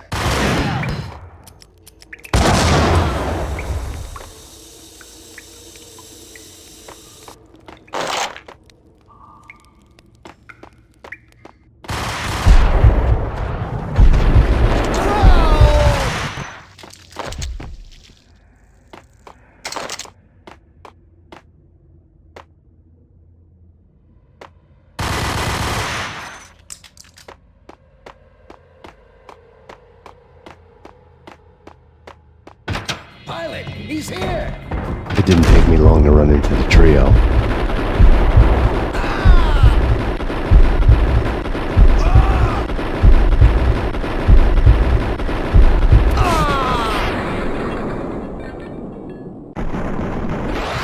One down, two to go.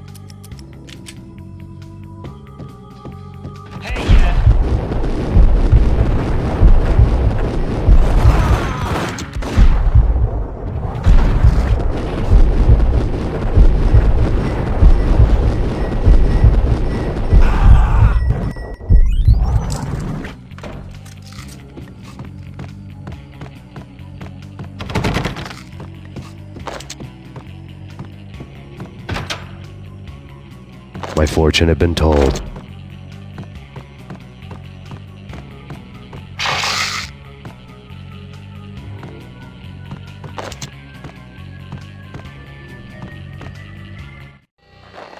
The word on Lisa Punchinello was that she was a bit of a witch.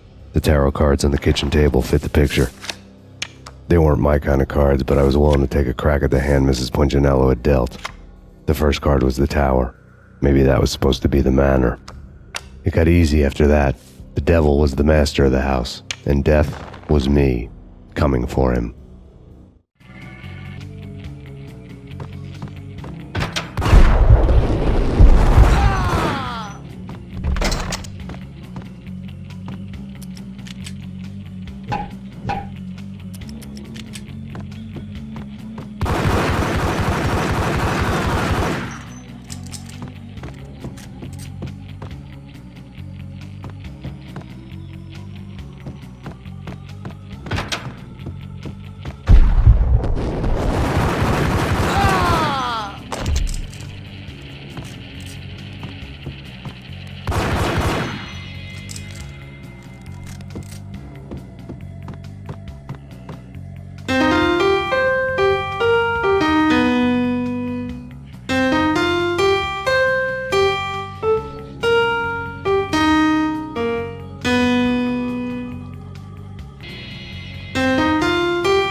2 down, 1 to go.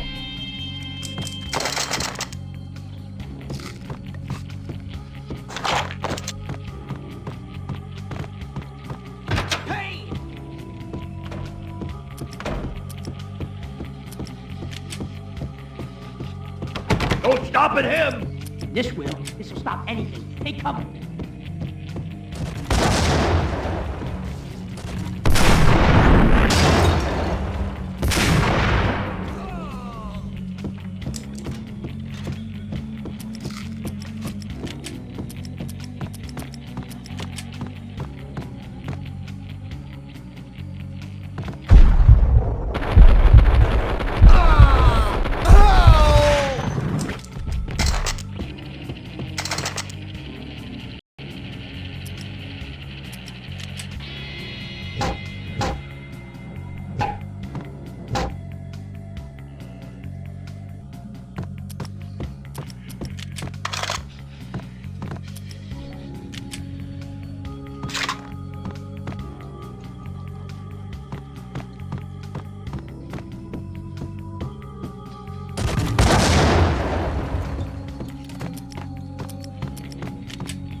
It was too late for her.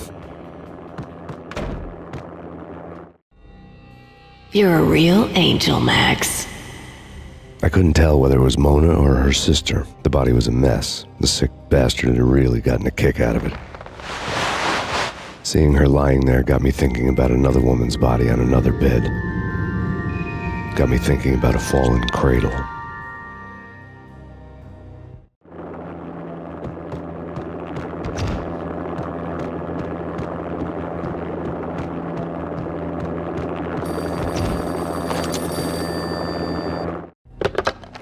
Max Payne. Talk to me. Alfred Woden. You've got company. An armed helicopter just landed on the manor grounds. You must hurry. The more the merrier. Into the road, Payne. Vince Miliano.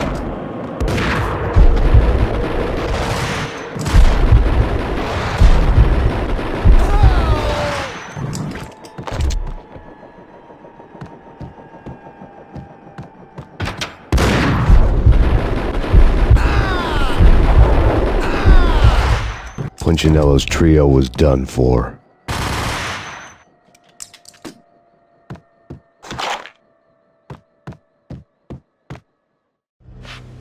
Outside my door. Hurry.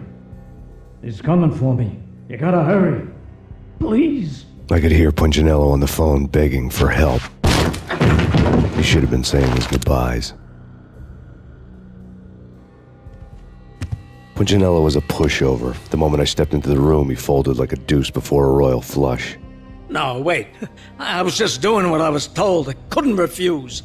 She's someone high up. Government, maybe. I don't know. He was trying to buy more sand for his hourglass. I wasn't selling any.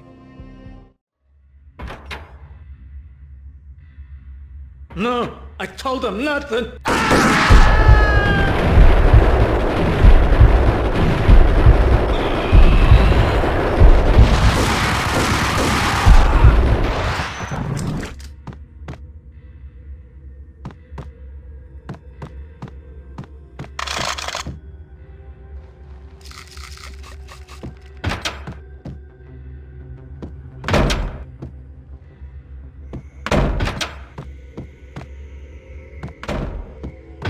Drop it.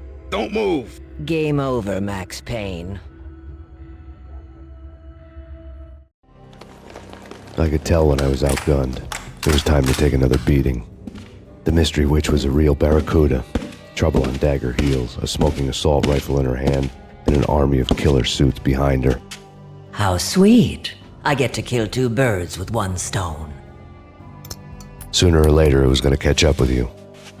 Mr. Payne, it's time to show you the benefits of my brew. Be a good boy now. You'd find that Lady Luck was really a hooker. You were fresh out of cash.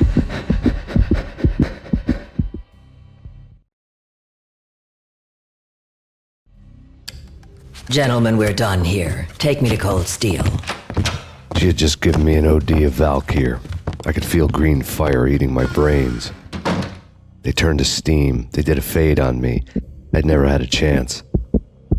The witch had got me just as sure as if she put a gun to my head and pulled the trigger. The shadows rushed me, bruised mugshot faces hungry for revenge. They knew my weak spots and closed in for the kill. The floor turned into a vortex of green blood. I fell. The flesh of fallen angels.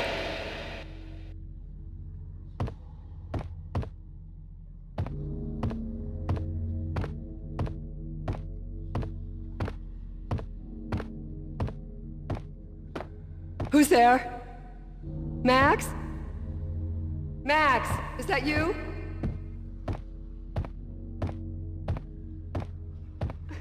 Max? Where are you, Max? Please. No, please, Max, no. I'm sorry. Please don't, Max, no.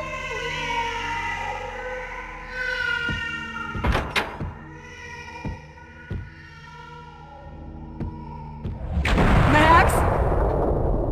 Where are you, Max? Please. The letter was staring at me. There was something disturbingly familiar about the letter before me. The handwriting was all pretty curves. You're in a graphic novel. The truth split my skull open, a glaring green light washing the lies away. All of my past was just fragmented still shots, words hanging in the air like balloons. I was in a graphic novel. Funny as hell. It was the most horrible thing I could think of. Bartender is shiny stuff and dreams are made of stooped necromancers. He sings like a banana wrist, having strayed too close to the constellations on their shaved skulls. There was a bad line in a prank call. Someone spouting insane babble. I couldn't make sense of it. But I had an overwhelming sense of deja vu, and the caller's voice sounded oddly familiar.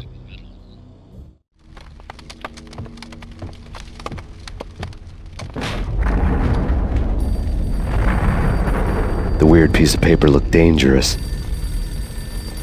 There was something disturbingly familiar about the letter before me. The handwriting was all pretty curves. You're in a computer game, Max.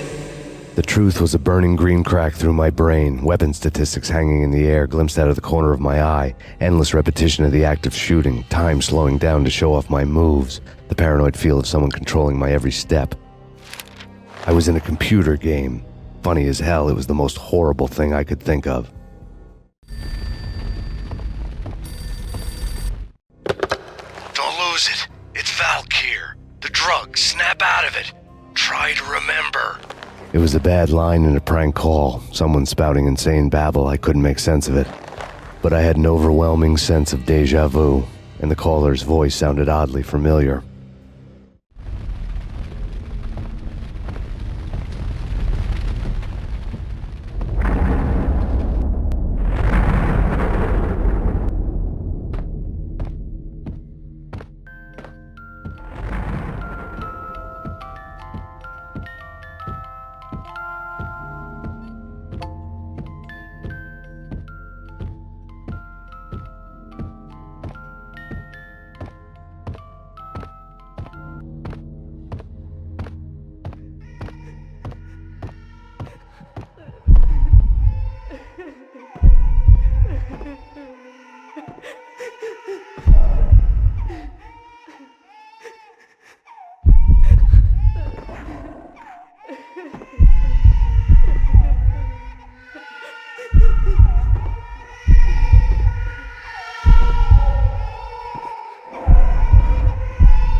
Murderer! You killed her!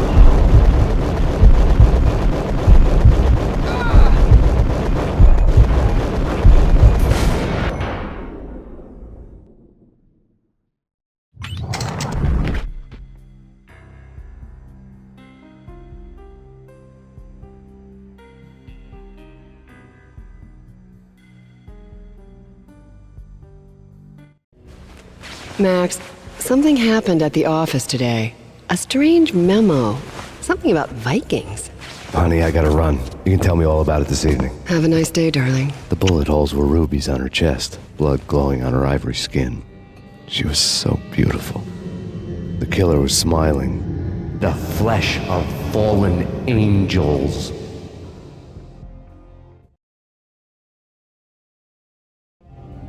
Slowly, the green nightmare faded, leaving dark stains on my soul that would never come off. I felt like flatlining. I was all shook up. I woke up in a cold sweat, sick and tired to the bone, lying in a puddle of my own puke. The hag had said take me to Cold Steel before it had all gone crazy. It was a clue. The only one I had.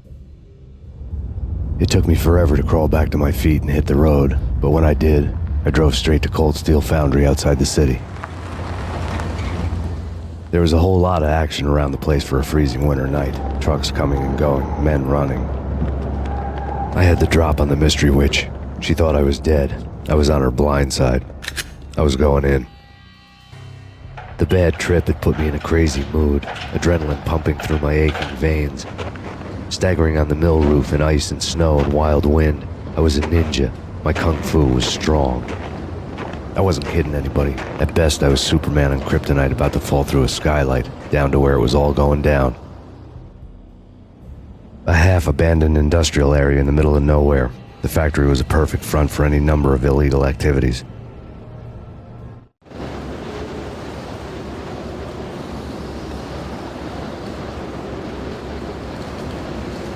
In the belly of the plant, molten metal boiled and bubbled like a witch's brew.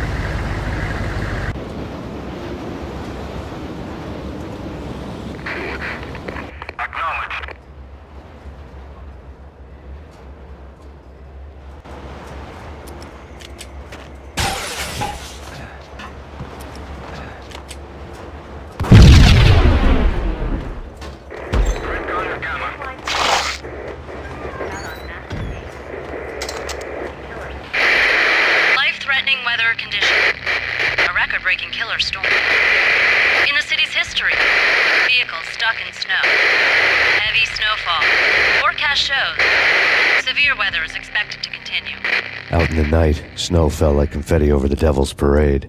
The storm was anything but over.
Can you believe it?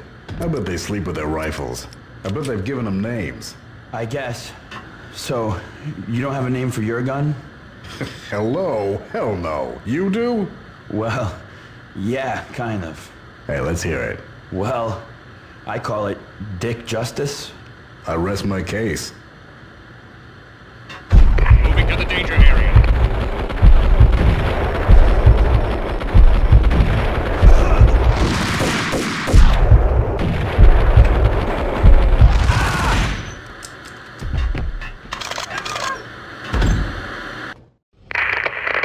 Perimeter breached. The facility has been compromised. Repeat, the Deep Six has been compromised. Initiate Operation Deadeye. The walkie-talkie military lingo could mean only one thing. They were getting ready to destroy the evidence and vanish into the night. I was so close. The hidden truths were just around the corner.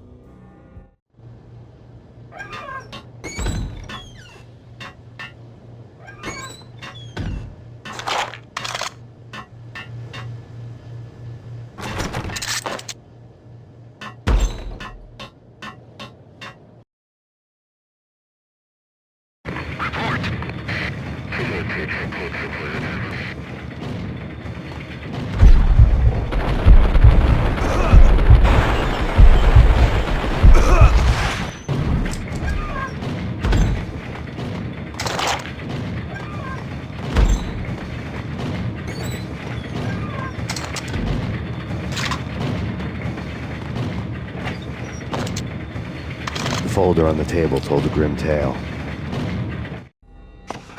The mercenaries were running a tight operation, paperwork and all. Merchandise missing again. A chemist had tried to smuggle it out for his own private party. Locked him up in cell B7 in D6's old test facility to wait for proper processing. I was close enough to hear the secrets, just beyond the next doorway.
The monitor showed me the way.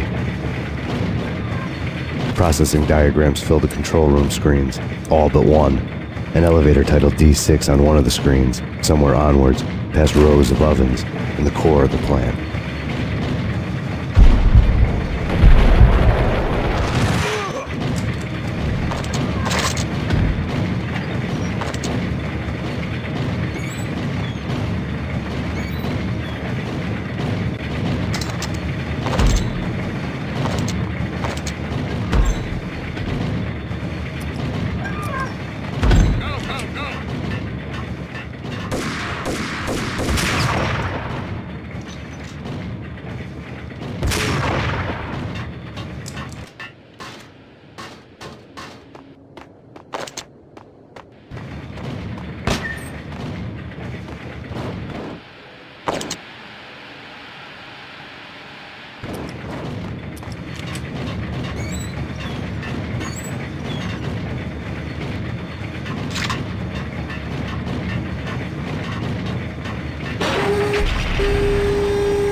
I had taken on the role of the mythic detective, Bogart as Marlowe or as Sam Spade going after the Maltese Falcon to unravel all the mysteries.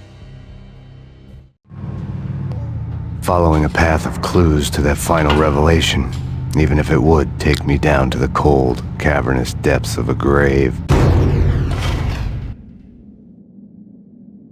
You can't do this! My men are still inside! Do you have any idea why this is called Operation Dead Eyes?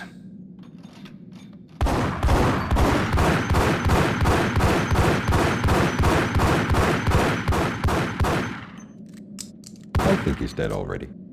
Let's do it.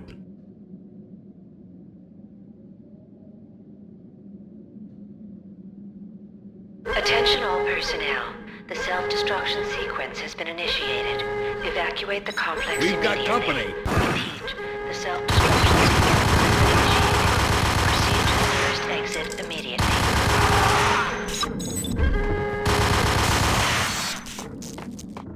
I had seen the logo on the floor before.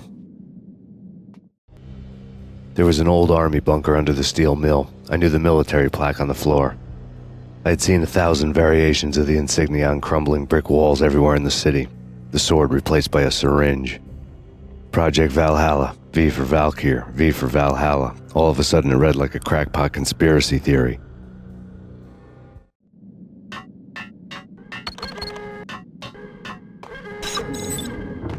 Abort! Abort! The self-destruction sequence has been initiated!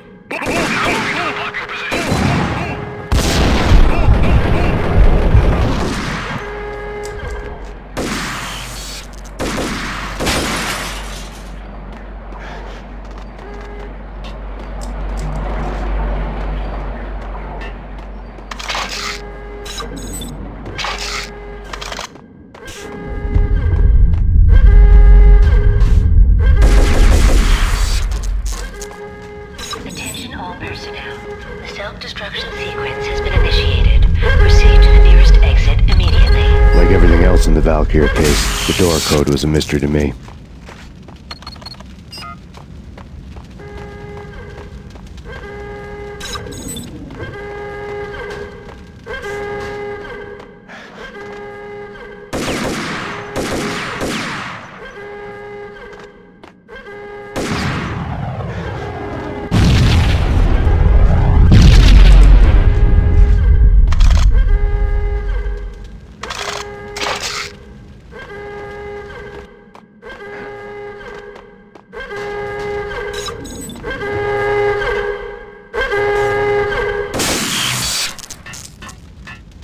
The chemist had been using the workstation when he died. The half-life of the lab rat had ended online, his password blinking on the screen. 665, the neighbor of the beast. Attention all personnel. The self... Proceed to the nearest exit immediately.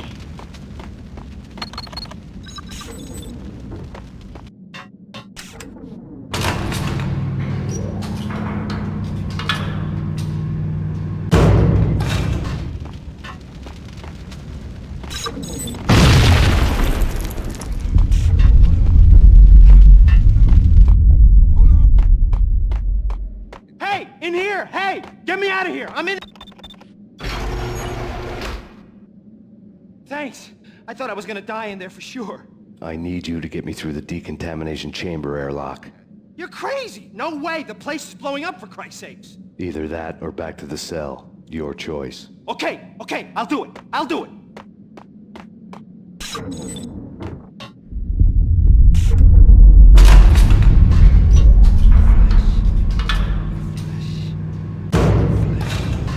Attention all personnel.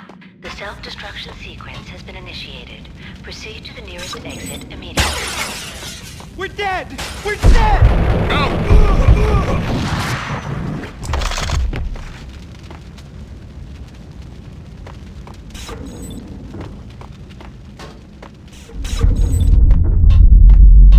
Get in!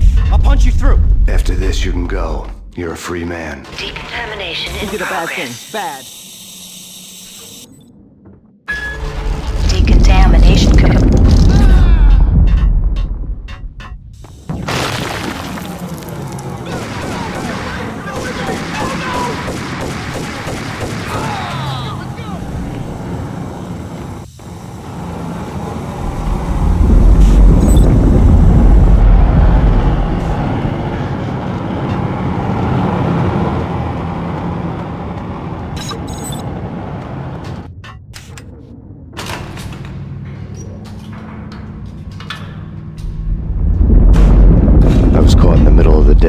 was the Valkyr case.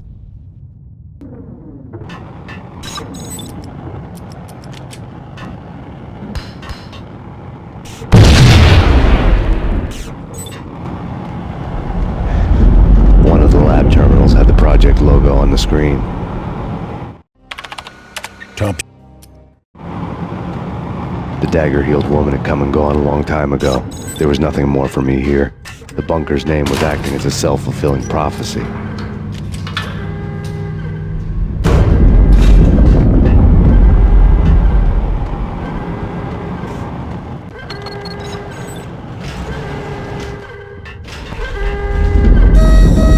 Decontamination. Destruction imminent. 30, 29, 28, 27, 26, 25, 24, 23, 22, 21, 20, 19, 18, 17, 16, 15, 14, 13,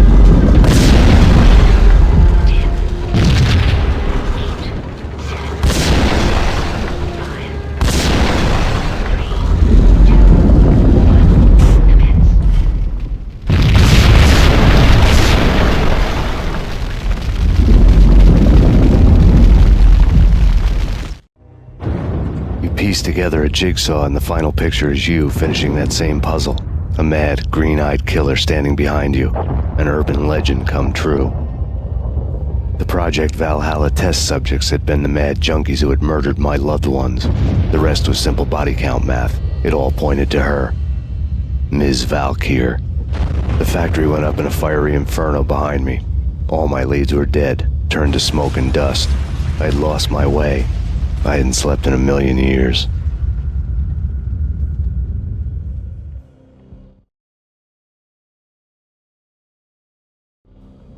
I felt thin as death. I've been living on an endless supply of week-old donuts. They were fuel for this crazy furnace inside my head. I couldn't remember when I had last seen the sun. I was on a permanent graveyard shift. When the darkness fell, New York City became something else, any old Sinatra song notwithstanding. Bad things happened in the night, on the streets of that other city, Noir York City. I was in an all-night diner, downing cup after cup of coffee that tasted like engine oil, when a new message from BB got me back on the killer track. What the hell happened at Roscoe Street? Maxie, I'm going out on a limb here. We need to talk this through, come up with a plan. 2:30 a.m., the Choir Communications Garage. The more I thought about Alex's murder and the frame-up, the more it felt like an inside job. I should have seen it coming. BB had sold me out, and now he wanted to finish what he'd started. The garage was dead. BB showed up in his tailor-made suit, gold watch, and cufflinks to match, all way beyond a cop's pay. Maxie. Oozing suave charm, he was guilty as hell. What the hell does BB stand for anyway? Backstabbing bastard? Come on, don't be like that. Have a cigar. I don't smoke. Maxie, you have no idea how big this is. It's huge. You have no idea. I think I do. You're a bribe-taking bent cop who sold out his partner. Those mobsters in the subway were a dead giveaway. Hard to miss. Bet it was exactly like this with Alex. Up close and personal. You can't win this one, Max. No, but I can make damn sure none of you do either. BB turned out to be another cardboard cutout bad guy.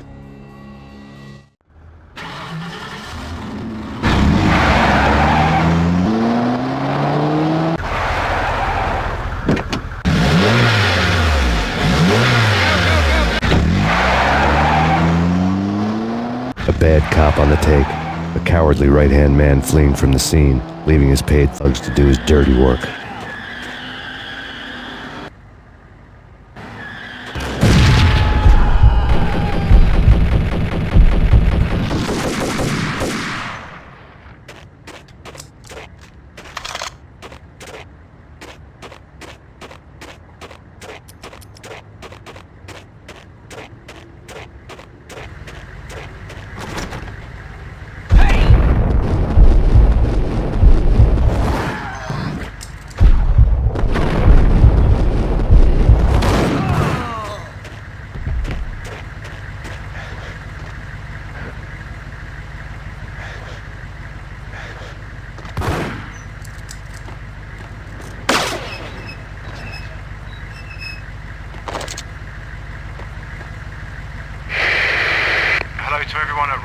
this is Jamie and Renault.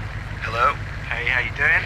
And this is hopefully the last session we've done for you, or we're going to do for you. It's been a pleasure working on this game. We hope you like the audio. Good luck bringing it home, and we're with you on it all the way. And again, thank you very much.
Hold it!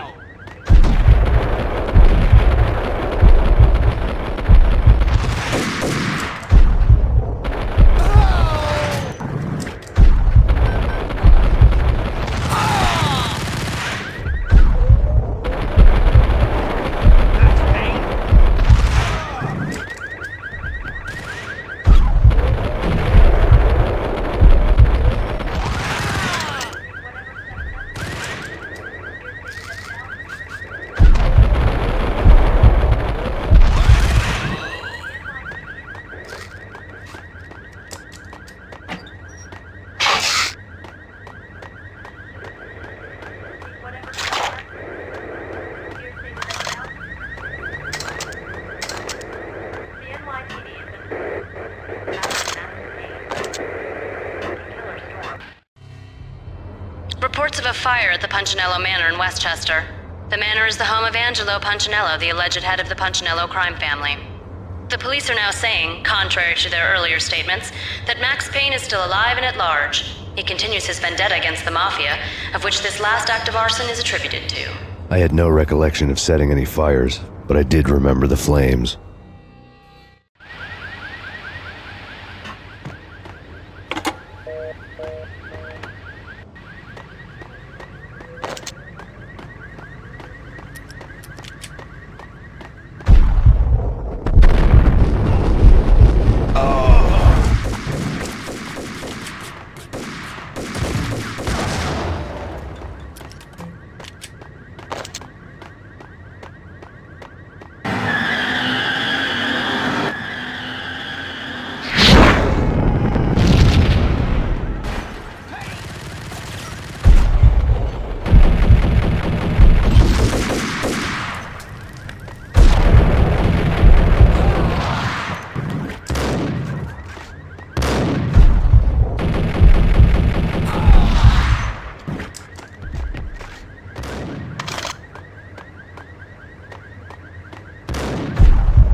A payphone started to ring.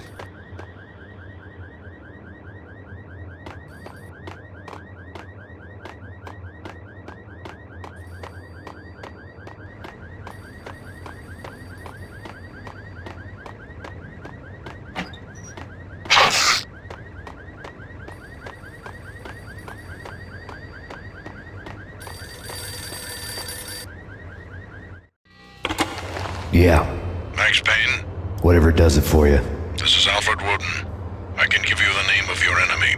Come to the Asgard building presently. We are expecting you.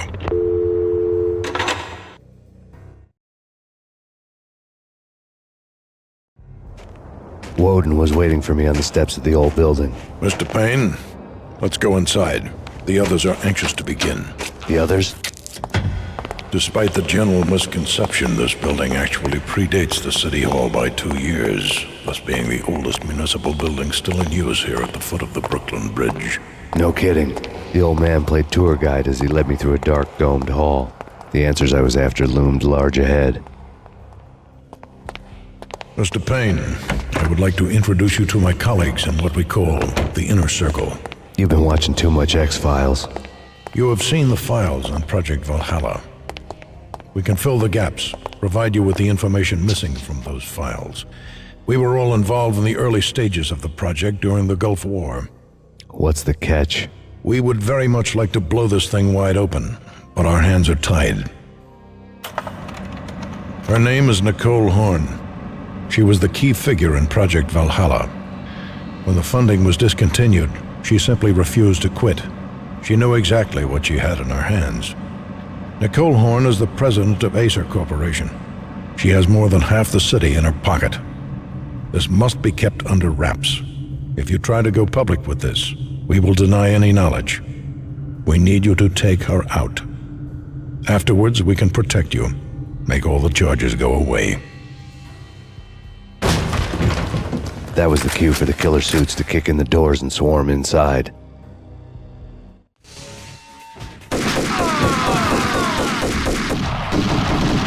It was an impressive floor show, but I decided to leave early anyway. It was only a one-story fall. Lucky me.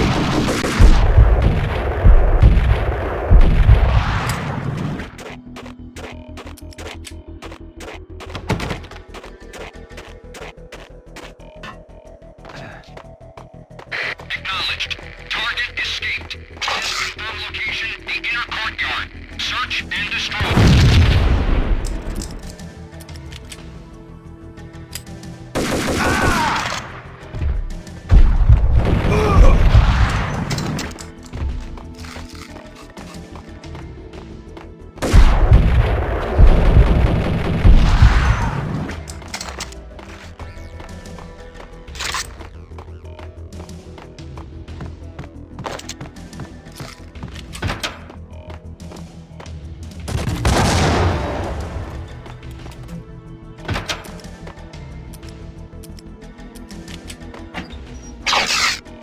Cover me. I'm going in.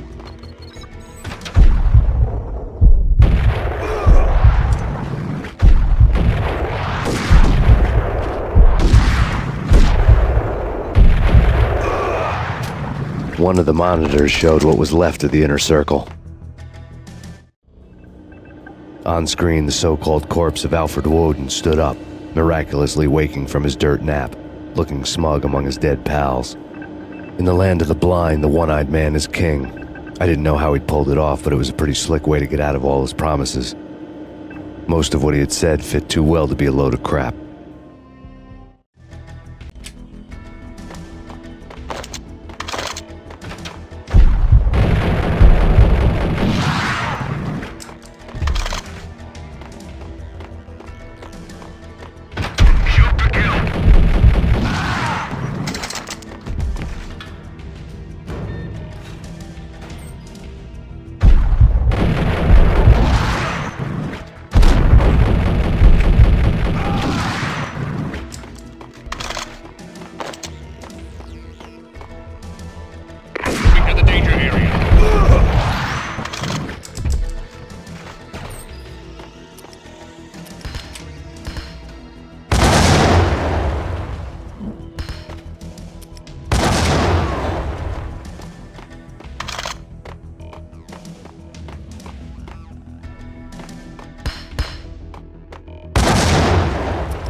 is your answer to those saying that he is actually providing a service long overdue to the city? This crusade nonsense has gone too far. He's out of control. It must stop. He will be stopped. That was Deputy Chief Jim Bravura from the New York City Police Department.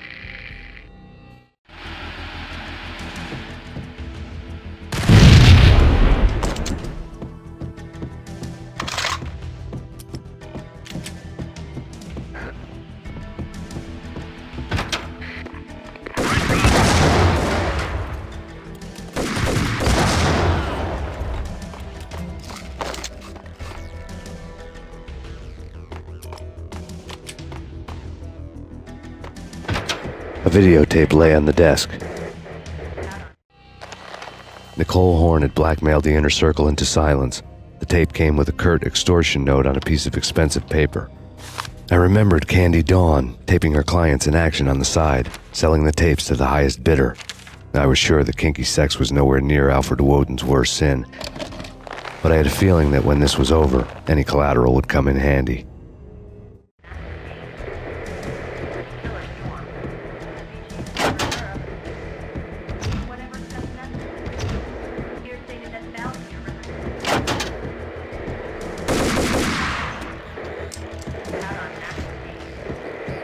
Woden had left me a present. Woden had taken care of my mission preps with military precision. The critical areas in the Acer Corporation headquarters blueprints were circled in red. The president's office was at the top of the building, right below her penthouse suite. The elevators were controlled by a security computer, part of the mainframe located underground below the building. The high-rise was sealed as tight as a sci-fi fortress.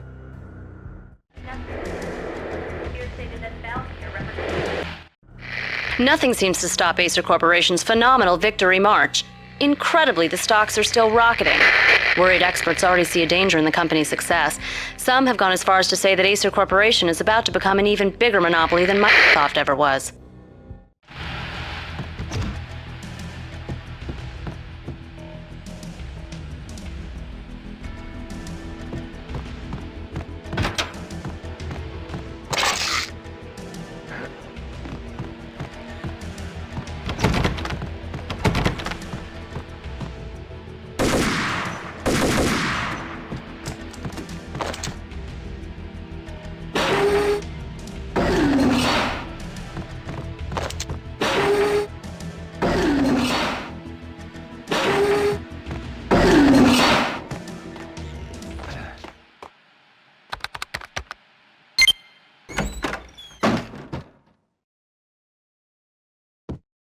Next, the season finale of The Void. Captain's log, development update 2001. After a brutal flame war, our verdict's pixel shaders were left out of alignment, and we have been forced to stop to make repairs. As this can take some time, the only data our engine officer has too fit to give is when it's done. Engine room, this is Captain. Scott here. He's busted, I'm afraid. We cannot make the jump to 3D reality. What in the name of...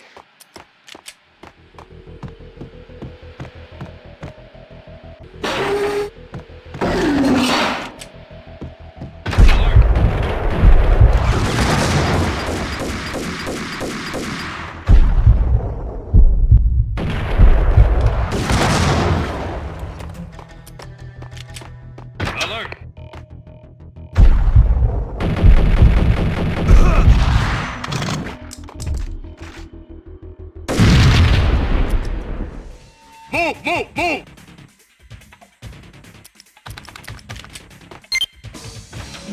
Now moving to the blocking position.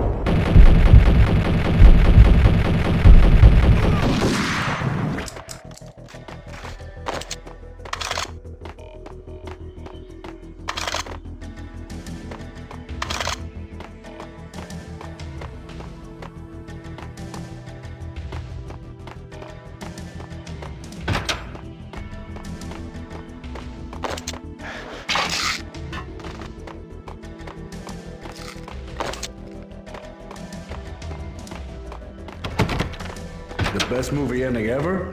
Gotta be Butch Cassidy and the Sundance Kid. A hero's end, going out with guns blazing. Never heard of it. No? Okay, newer stuff then. The Usual Suspects, where Spacey walks out of the police station and suddenly loses his limb. Or hey, Seven, where Brad Pitt gets to that head-sized blood-soaked cardboard box. Now I know. Freaking zombie demons from outer space. Drowning in blood was cool. Oh, why do I even... Hold it! Hey, yeah!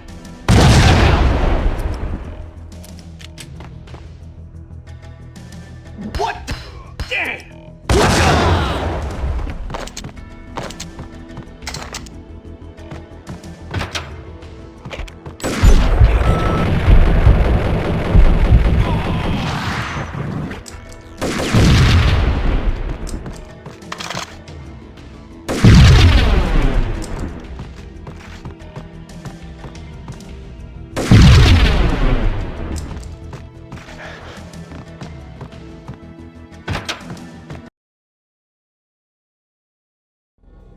I had dreamed of revenge. Those dreams were always nightmares, of coming close and then failing. Now I was close. I had a name to guide me, Nicole Horn. I had nothing to lose.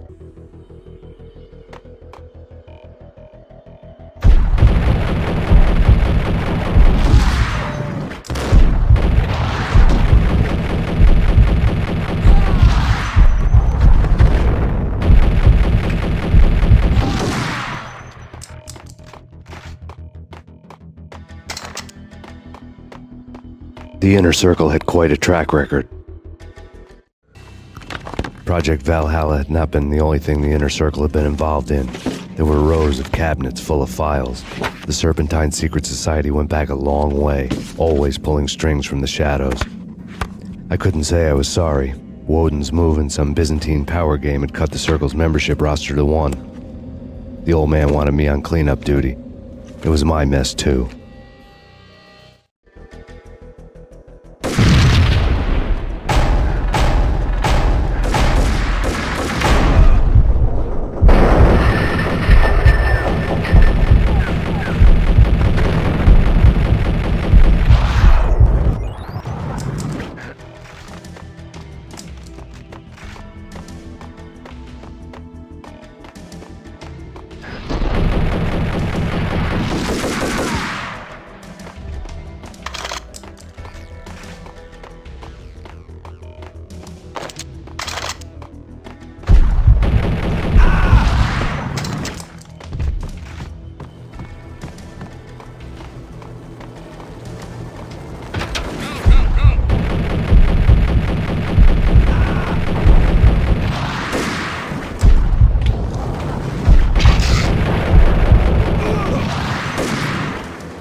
CIA, FBI, you've seen one, you've seen them all. Sure, good for a practice run.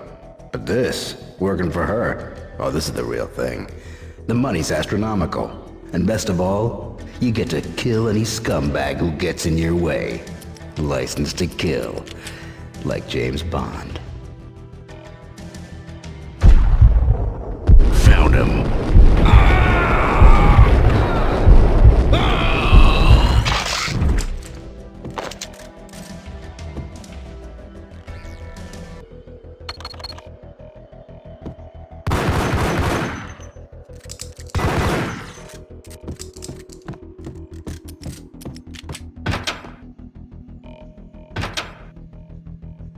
Take him down. Shoot to kill. Let's finish this.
Mine wasn't the most original approach to the problem. It wasn't as if it hadn't all been done before. An eye for an eye, the first principle of revenge. Old as dirt, still going strong. The cardinal rule in going after someone with an intention to kill was not to make it personal, which it almost always ended up being anyway. It did with me. I took my time, cruising around the city in the snow.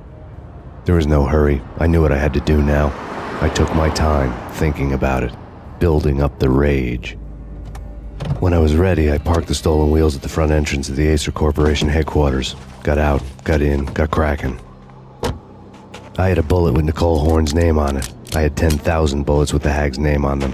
She had ultra-high-tech security systems, enough mercenaries and weaponry to start World War III. There was no fear. New York disappeared behind a veil of snow. I had crossed the threshold. This was her domain, sleek and sexy and soulless, all glass and steel. A place of color-coded security keycards, metal detectors, and surveillance systems.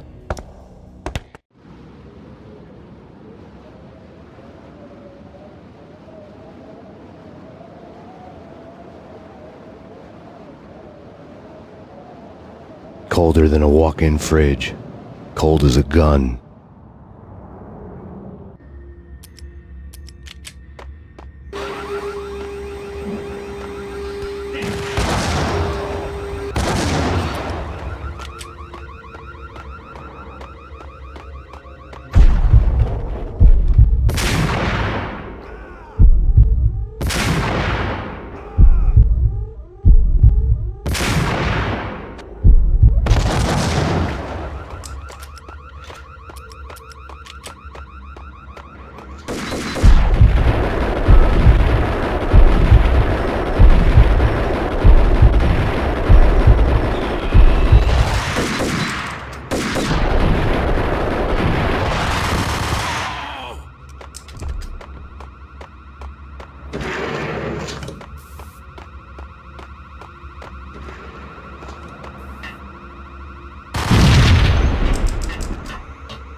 Mona, looking good.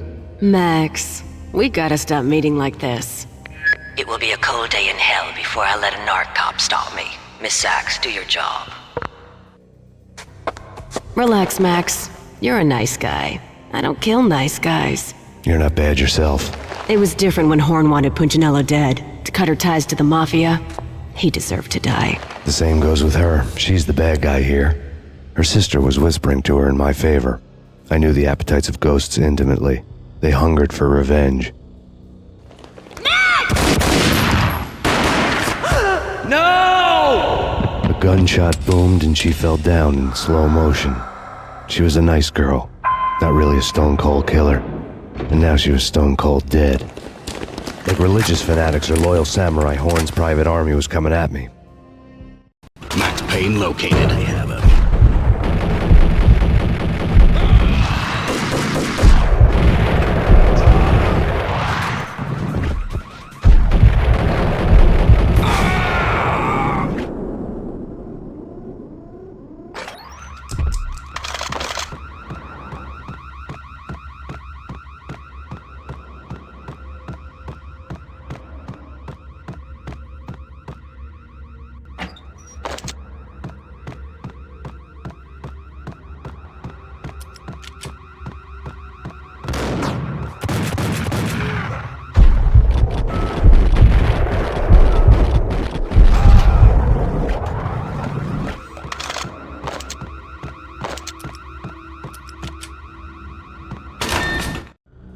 When the elevator came back down, Mona was gone.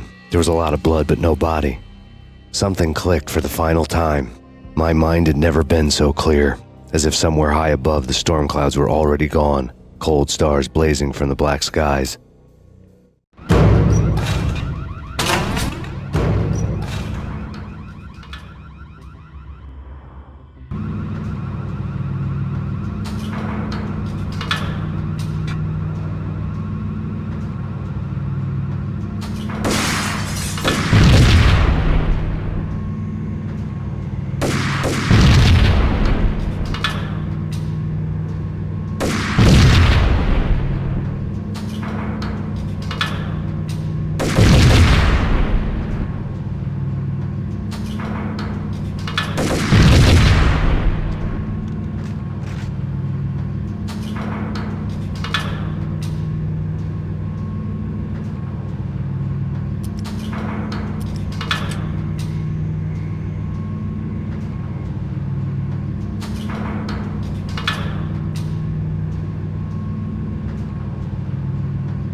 Action movies, and I'm talking about the coolest of the cool. It always seems like time slows down in the middle of the action. You know, you can see the bullets flying through the air, the hero dodging in slow motion. Oh man, it would be so cool to be able to do that. Bullet time, that's what they call it. Bullet time, yeah, would be so cool. Dang!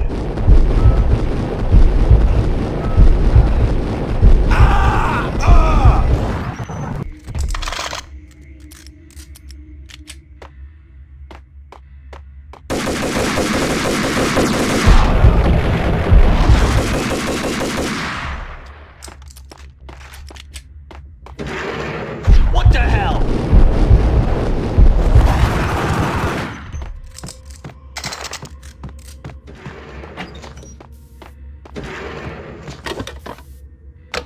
I had elevator access to the mainframe. From there, I'd be able to override the security locks and get to her office.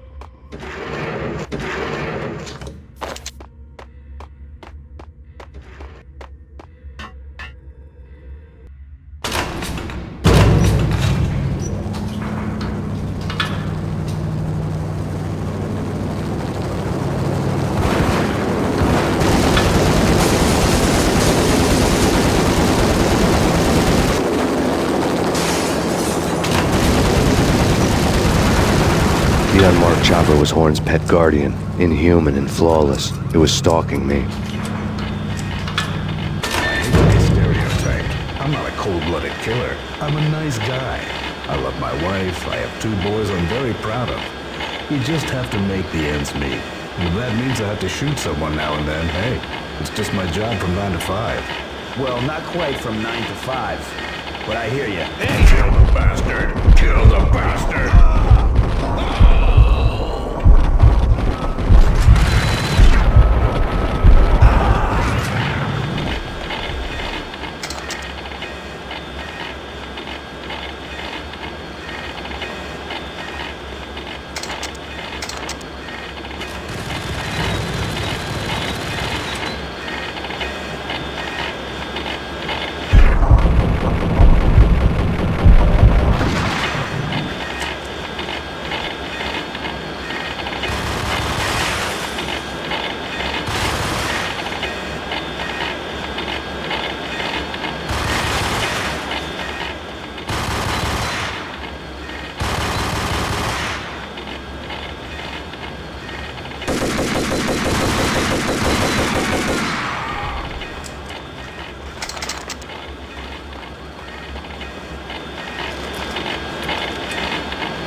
All Horn's locks were now offline. All bets were off. The elevator would take me all the way up.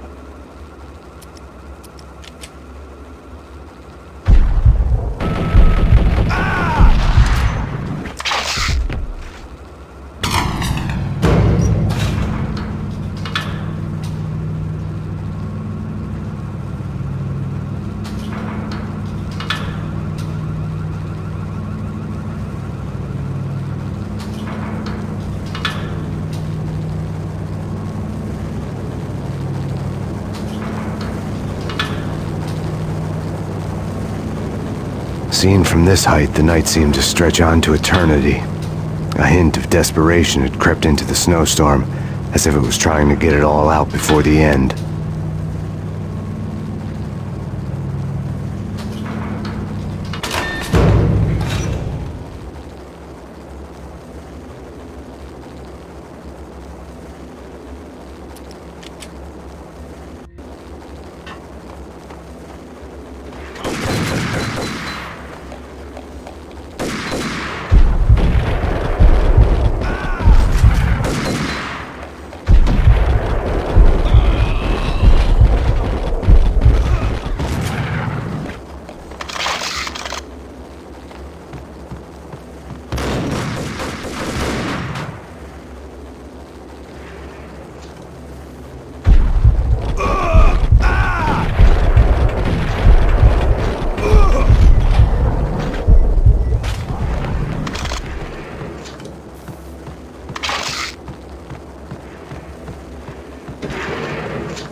Horn's personal computer was on. Next to the printer was a neat stack of expensive paper. Hacking through Horn's computer would have unearthed files of criminal plans, strategies for world domination, spy helicopter reports, illegal wiretap recordings, internet porno, all of the above. Take your pick. I really didn't care anymore. I had seen too much of it already.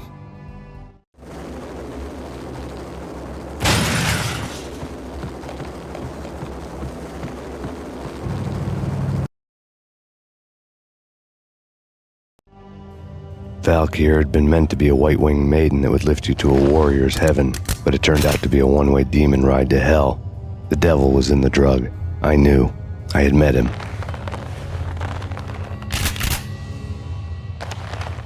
And now I was gonna kill her. The queen of the underworld who had tried to lift herself a bit closer to heaven with her drug money. No begging, no bribes. She knew better. Honor among killers. We who were about to die. Both of us knew how this would end. In pain and suffering. All this because your wife stuck her nose into things that were none of her business. The cops were coming to take me away. The sirens were like a bad conscience I couldn't shake. It's ridiculous you've made it this far. You won't be alive when they get here. Stop him!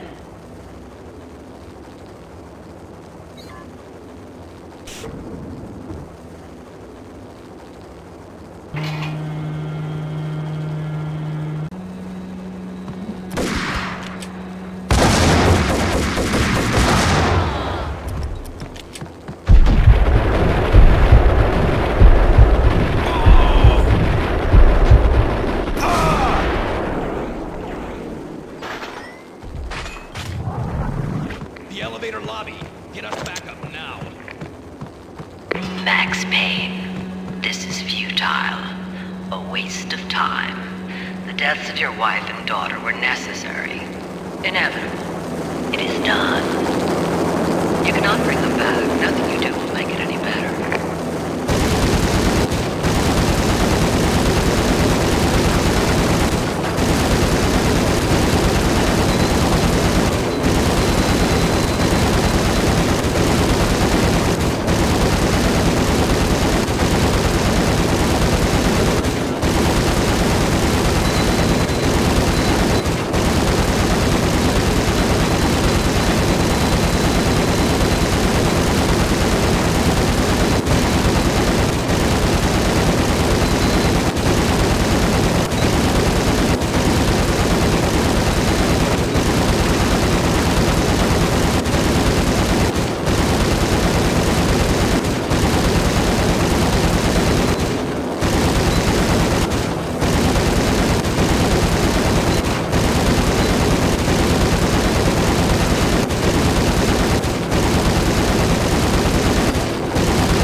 Max Payne, you are fighting a losing battle.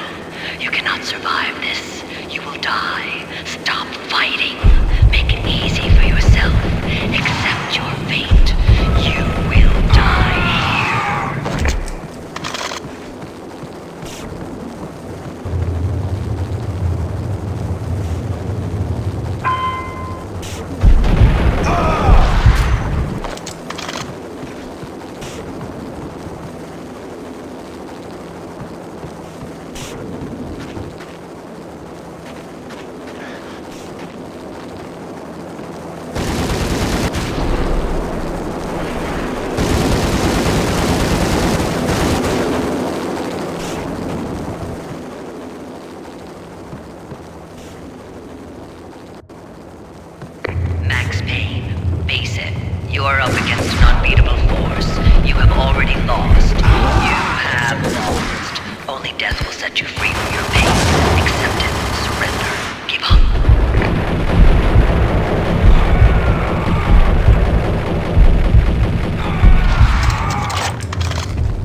She's on board. We're out of here as soon as the wind dies down. Don't like the look of that mast.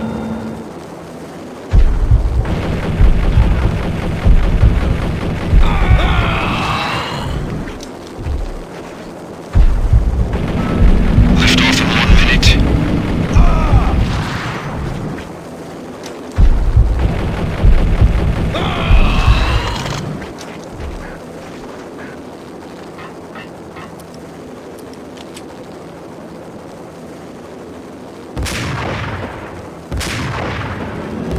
Lift off in 45 seconds.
They were all dead.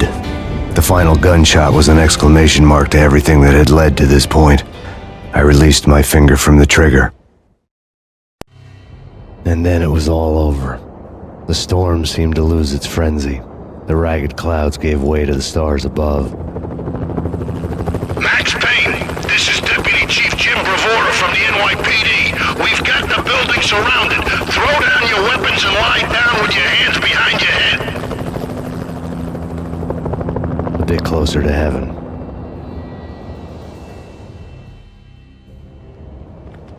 The cops' voices were distant and muted. Freeze! NYPD! Hold it right there! My ghosts released me from their haunting. Down below, New York City glittered like diamonds on black velvet. You gave us one hell of a ride. Take him down to Central Booking. You heard the man. Woden was there in the crowd, standing by the sidelines. It wouldn't be over till the man with the patch would say so. He'd say the right words. I knew he would. He'd better. Woden grinned smugly. It was the grin of a winner. That made two of us.